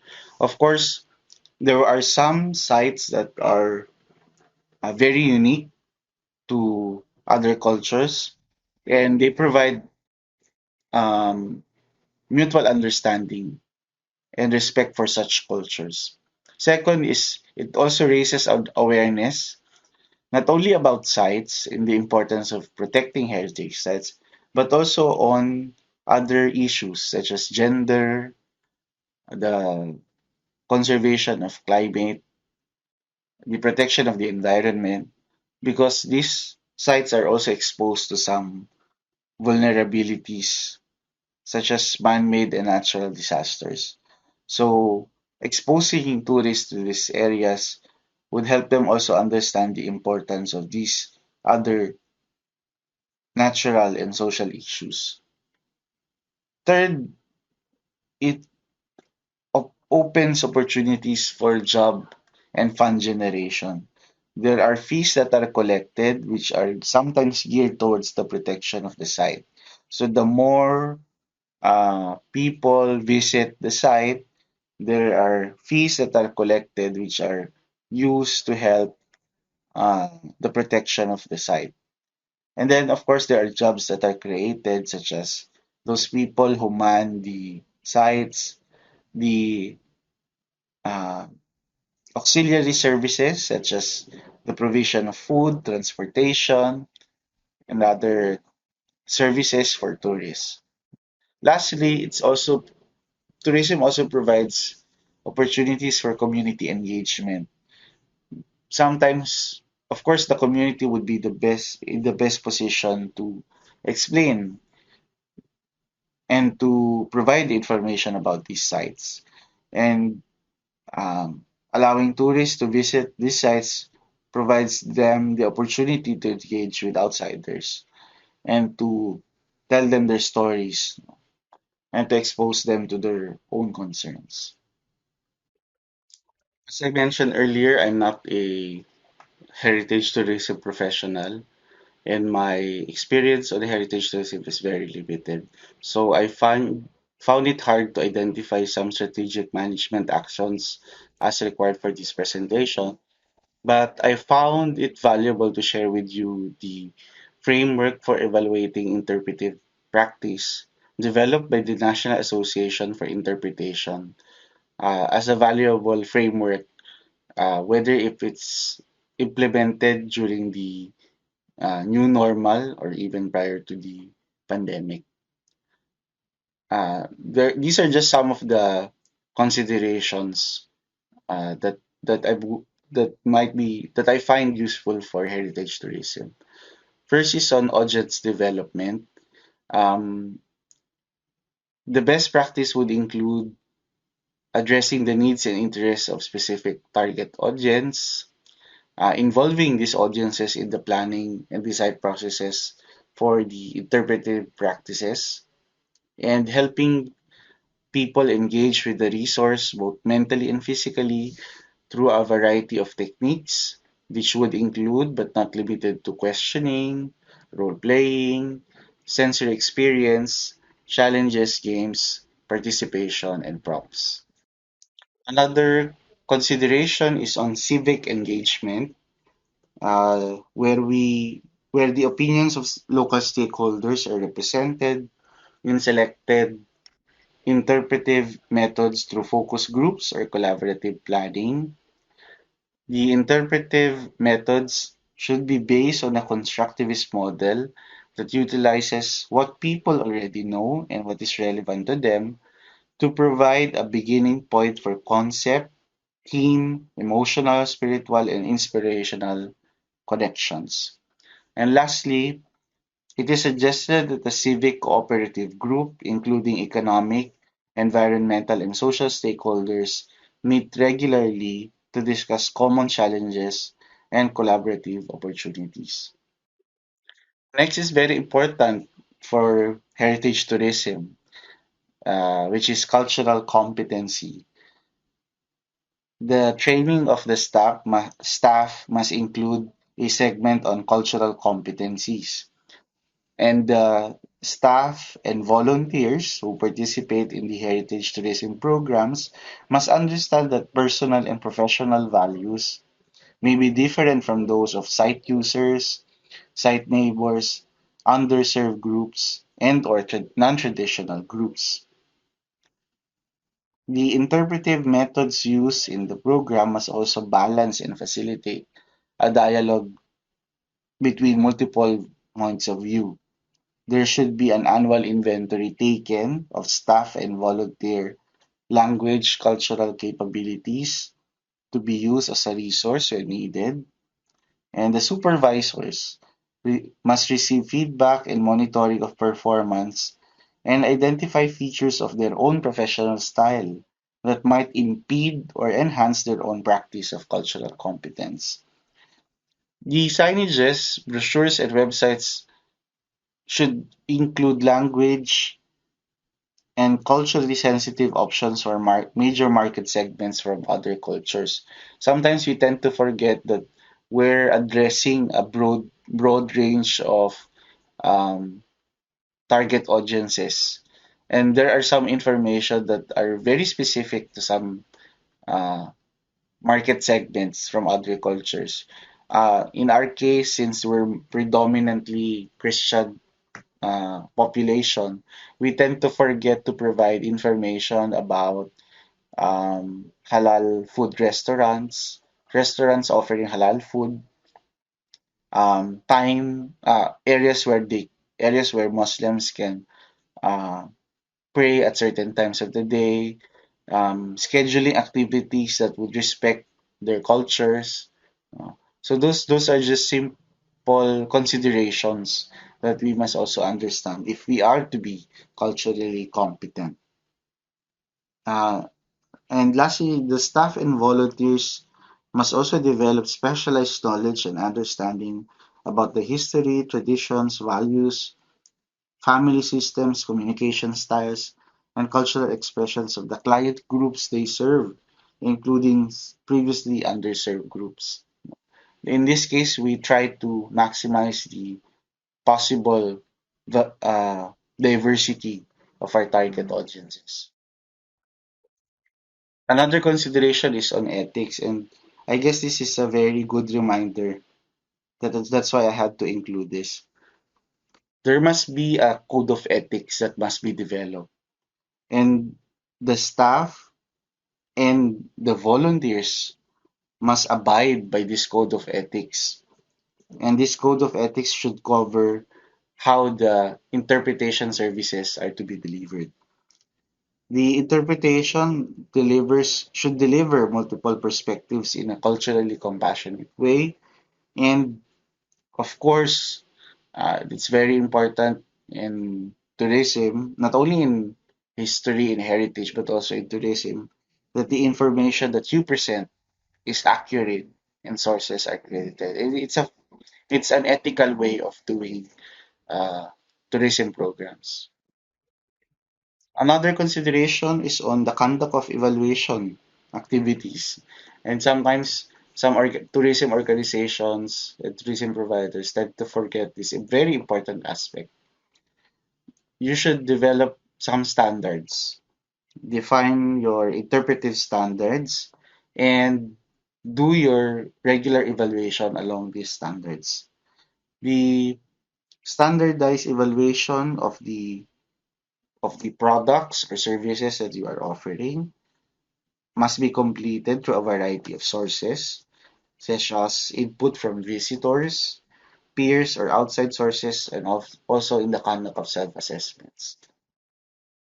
And more importantly, the results of the evaluation must be incorporated into the development of new or in the revision of certain programs, products, and services, the same results must also be reported to management as a tool to support interpretation efforts in the annual budget of the organization, and this must be shared and used in all the planning and management of the organization. Since we already introduced the concept of sustainable tourism, might as well adhere to sustainable business practices when doing heritage tourism, which would include ensuring that the artifacts, documents, and other sources on display or used in programs are protected from damage by visitors, animals, light, and other sources of deterioration. The same resources, we must also ensure that the integrity of the resources must not be compromised only because of the choice of interpretive media. So whether you're using videos uh, and some exhibition collaterals, uh, the choice of the interpretive media should not affect neither compromise the integrity of the resource, as you have already mentioned about the concern on ethics. And then lastly, the fabrication of interpretive media should incorporate environmentally friendly products and methods to the greatest extent possible. Before we end, if you want to know more about World Heritage Sites in the Philippines, kindly check out this video produced by GMA7 on Philippine World Heritage Sites.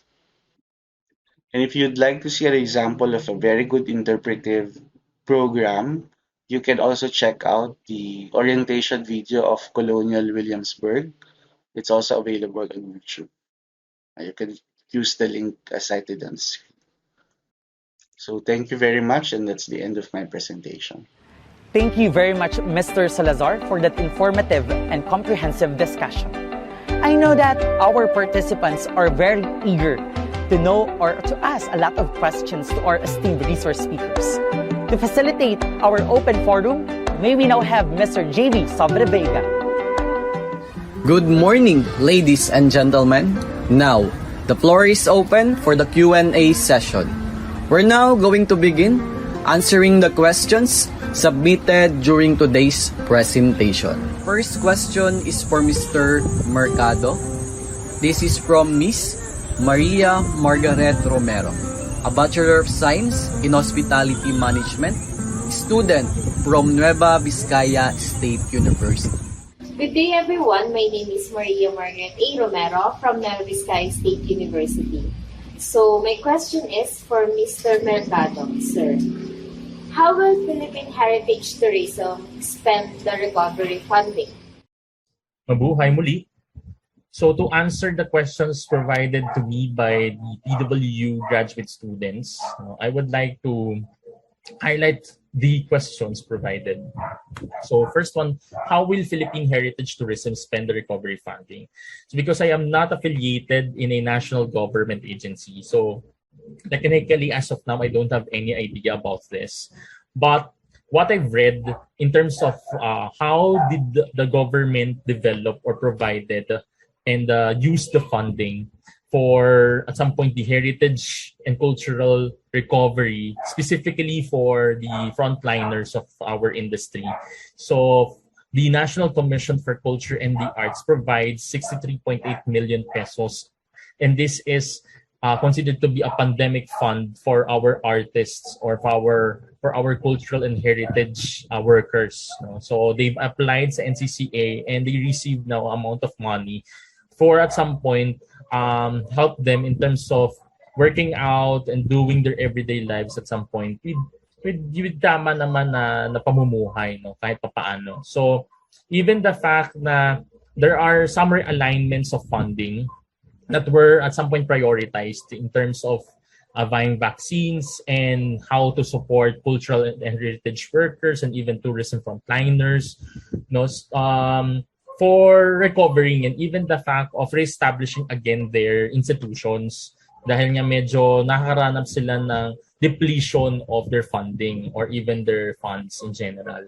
So, yun lang ang aking masasagot for this question. But we're hoping also that the government and even other stakeholders would develop significant and ample programs and projects for the benefit of the society.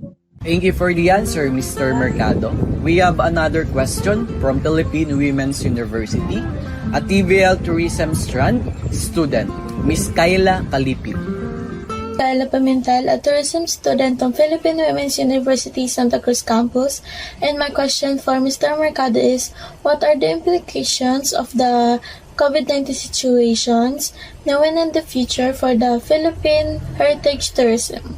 That's all, sir. Thank you. The second question is, what are the implications of the COVID-19 situation now and in the future for Philippine heritage tourism? So basically, what I'm now observing is that because of the implication of social distancing and even the fact of the transmission, the problems in terms of the transmission of the virus and the diseases. So the implemented policies coming from the IATF must be always a priority for every tourism and cultural heritage institutions. So yung mga basic safety precautions natin and basic safety standards and sanitation standards must be implemented. At some point, it would be very costly, specifically for our museums and even the fact for other heritage resources, specifically for the maintenance and for the conservation. Kasi kakaunti yung tao mo na pupunta, kakaunti yung turista, so kakaunti din yung gains from that. So, at alam natin, at sabi ko kanina, that most of the funding is being allocated for scientific conservation. So there would be some adjustments now coming from our institutions and even from the private sector who are focused on cultural and heritage resource on how they can continuously conserve and preserve it, even though there is a little or at some point not at some point sufficient funds, in terms of these programs. Aside from that, definitely ang isa sa mga at some point good implication, as what I've highlighted in my presentation, is the importance now of recovering and developing our plans through sustainable development. So we are now checking at some point how we can help the community, for example, and even the industry, for example, by providing plans and programs in a sustainable manner. So magiging tayong masyadong cautious and even conscious on these platforms that we are providing through sustainable development. Thank you for the answer, Mr. Mercado. We have another question from Don Jose Cleo, Memorial Foundation College of Science and Technology, a Bachelor of Science in Hospitality and Tourism Management student, Ms. Maricol Rego. Good day, everyone. I am Mary Calrego from Don Jose Cleo Memorial Foundation College of Science and Technology. My question is, what opportunities are there in post-COVID-19 to reorient heritage tourism, and what are the lessons learned from the pandemic? What opportunities are the post-COVID-19 to reorient heritage tourism? What are the lessons learned from the pandemic? In terms of opportunities, that is related on what I've said through the latter part of my presentation. There are a lot of research programs and even platforms that your stakeholders or our stakeholders needs from us. Maraming local government units ang nangangailangan ngayon ng research. On our end, for example, from my personal experience, nakakita ako, nakala ko ang pondo ay nare-realign lang lagi sa COVID-19. Pero ang daming pondo din ng gobyerno ngayon na napupunta for research.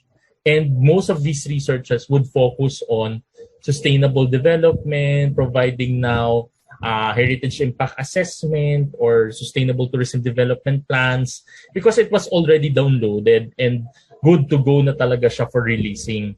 So, malaking bagay ito na mula sa academic sector, we must at some point create and provide our contribution through doing this kind of activities. At siguro mas maganda that all programs and projects that must be implemented by the government and even different institutions must be aligned to a specific research inculcated recommendations. Yun naman pinaka-importante. And I guess that the academic industry is the prioritized people to do this kind of work.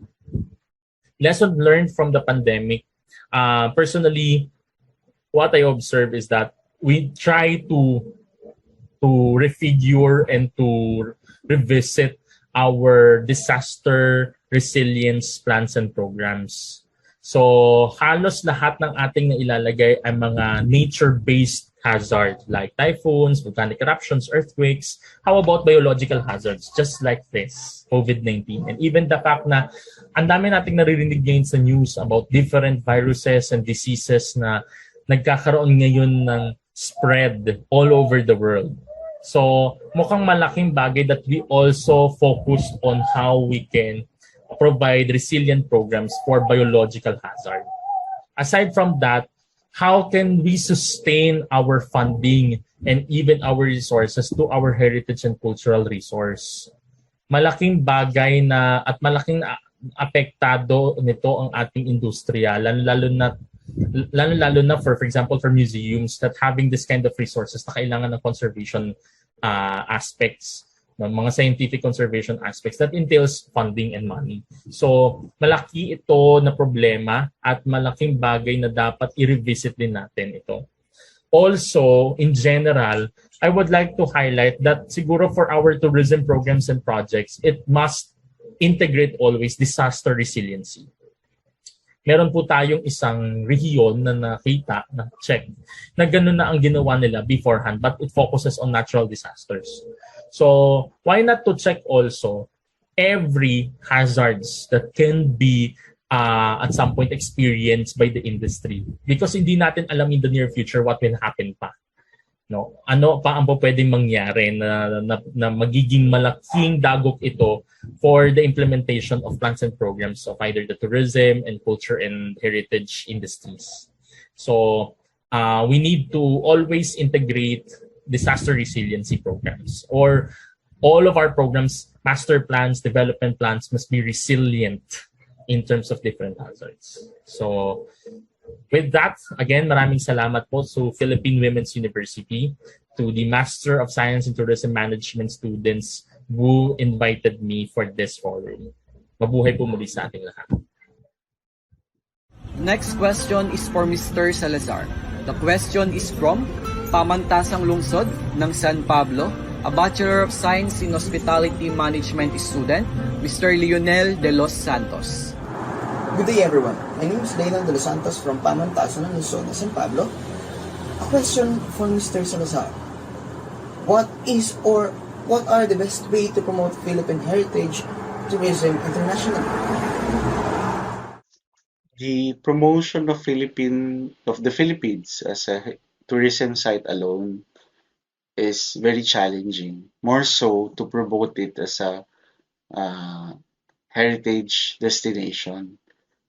Primarily because we are contending with our geography. If we compare our tourism statistics, inbound arrivals among other Southeast Asian countries, we're really lower than how they perform. Our targets are about less than 10 million in a year compared to our Southeast Asian neighbors who are targeting more than 10 million, some are 15 to 20 million. And this is primarily because we are an archipelago and we are outside mainland Southeast Asia. So it's difficult to promote the Philippines because when you visit the Philippines, you travel to the Philippines and you only get to visit one country. Unlike when you visit Malaysia, you get to visit either Thailand or Singapore at the same time. Or when you visit Thailand, you also get to visit nearby countries such as Cambodia, Laos, and Vietnam. So that's just one of the challenge. But I guess what's important is to highlight our difference in culture and tie it also in partnership with other countries. Uh, it, there's also a necessity to improve the transportation services and the tourism mobility. In domestic tourism alone, we find it very difficult to um, transport domestic tourists from one destination to the other. So those challenges must be surmounted because even with a very good promotion, it will be very difficult to entice tourists because of these inconveniences. Thank you for the answer, Mr. Salazar. We have another question from Caraga State University, Cabadbaran City. A Bachelor of Science in Tourism Management student, Mr. Carlo Patrick Raagas. Good day, everyone. I am Carlo Patrick B. Raagas from Caraga State University, Cabadbaran Campus. This question is for Mr. Salazar. Sir, how do we encourage the community to support the natural and cultural heritage? As I said earlier, sites carry values, and these values are socially constructed. So there are three elements when it comes to heritage. It's the object or the site, the value they carry, and the people that acknowledge that these sites and objects are part of their heritage. So, number one, it's important that this group of people must acknowledge the sites as part of their heritage or as part of their identity. They must acknowledge that these sites tell their own story, tell the story of their community, or they tell a personal story. So they can have a stake on that site. And the protection is a bit difficult because it's number one, I must state that it's costly. It's costly because most of our heritage, what we consider and what we prioritize as our heritage, were developed primarily under a colonial context. So the methods of preservation might not be available in the Philippines. But if we try to diversify what we consider as heritage, which would include the Ifugao houses, the houses developed in such as by the Maranao, which is the Maranao Torogan, it's easier to preserve them. So it's not costly actually. But then the benefits of preserving heritage must also go back to the community. So that's the reason why I underscored earlier that the benefits of tourism must go back to the well-being of the community. In that way, they are being incentivized to protect their cultural heritage. Thank you, Mr. Salazar. For our last question, this is from Trisha May Neria, a Bachelor of Science in Tourism Management student from Emilio Aguinaldo College, Cavite.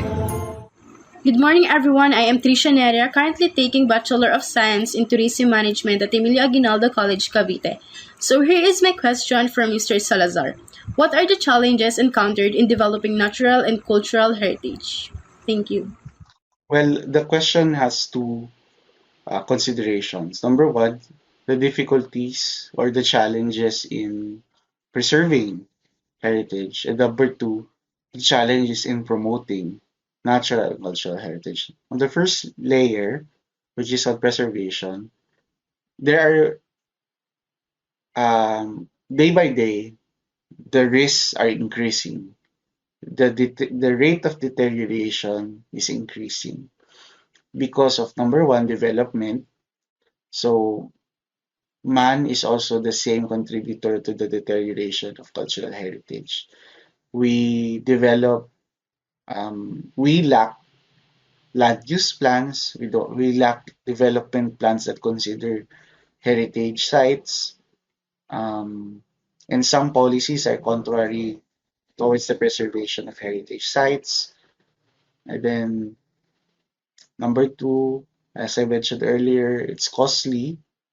Um, the benefits, the investment might not entirely be reflect the benefits of the investing towards heritage preservation might not be directly visible. So it's difficult to um, expect people to invest in heritage preservation. And lastly, climate change has made the hazards against heritage preservation uh, more visible. Before, we're only contending with um, floods, earthquakes, and our heritage structures have already surmounted the various typhoons and earthquakes that we have faced in this country. But it's the regularity and the fact that they're becoming more of a uh, lifestyle uh, that we're experiencing um, more of these disasters in a year, and we still don't know if these sites can actually withstand uh, these challenges. On the second layer, which is on the promotion, as I mentioned earlier, the heritage professionals, some hold a very conservative view of preservation. That's why they're allergic to tourism. So that's one challenge. Bringing together to the table heritage professionals and tourism professionals. Um, I have already underscored that it's important that tourism contributes to heritage preservation and it's an essential aspect of heritage management. But still, many of our structures and mechanisms for engagement still do not allow the engagement of these professionals towards a common goal. Uh, some sites are also not accessible because, of course, they're outside urban areas. So the transportation facilities might not be available in these sites. So it's difficult for tourists to simply visit them. Third, there are some restrictions in developing tourism facilities. So, um, of course, some tourists would prefer convenience. So, uh, it's a challenge to ensure that the needs and conveniences of the tourists would be addressed while they visit the site. So those are just some of the challenges when it comes to preserving and promoting heritage sites as tourist destinations. Well, I think that's all for the Q&A session. Thank you again to Mr. Mercado, Mr. Paraiso, and Mr. Salazar for answering those questions and for the great additional insights regarding Philippine heritage tourism sustainability and strategic management. We are blessed, grateful, and thankful to all of our resource speakers.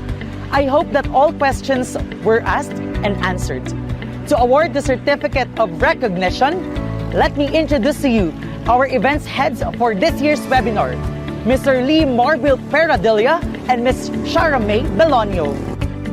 As the event heads of today's webinar, we are honored and grateful to award these certificates.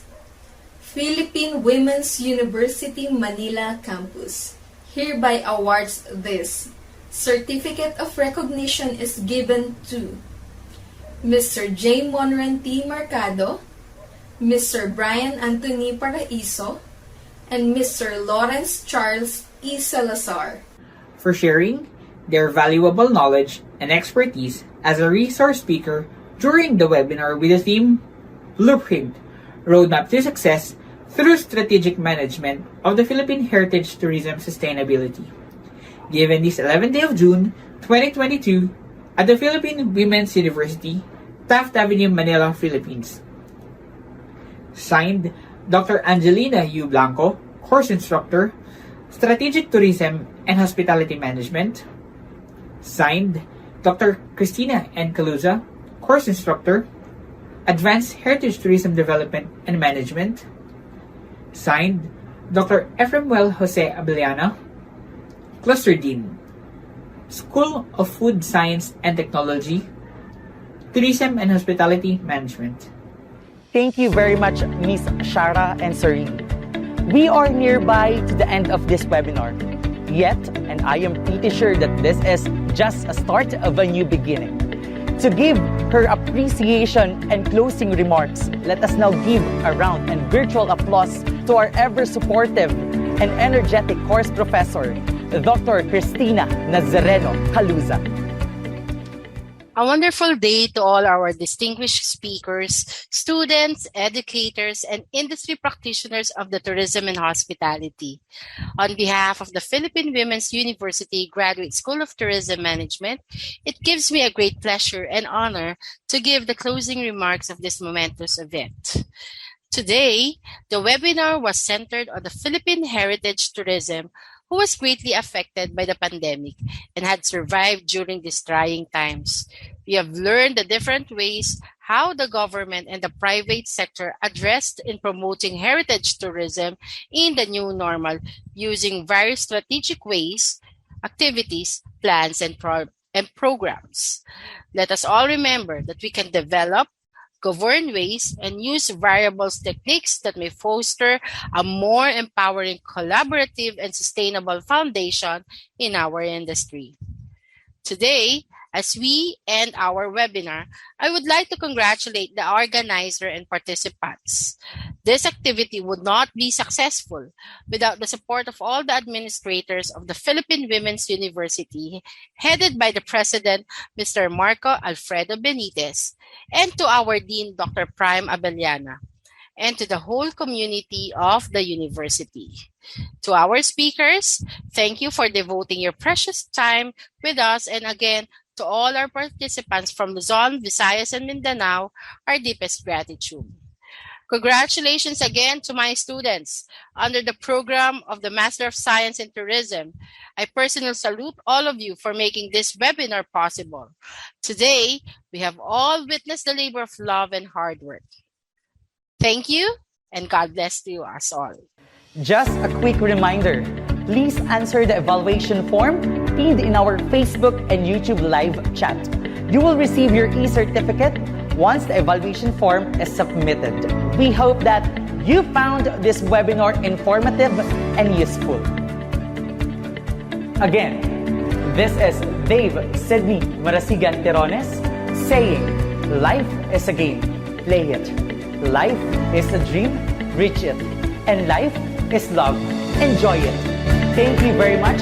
Keep safe and God bless everyone.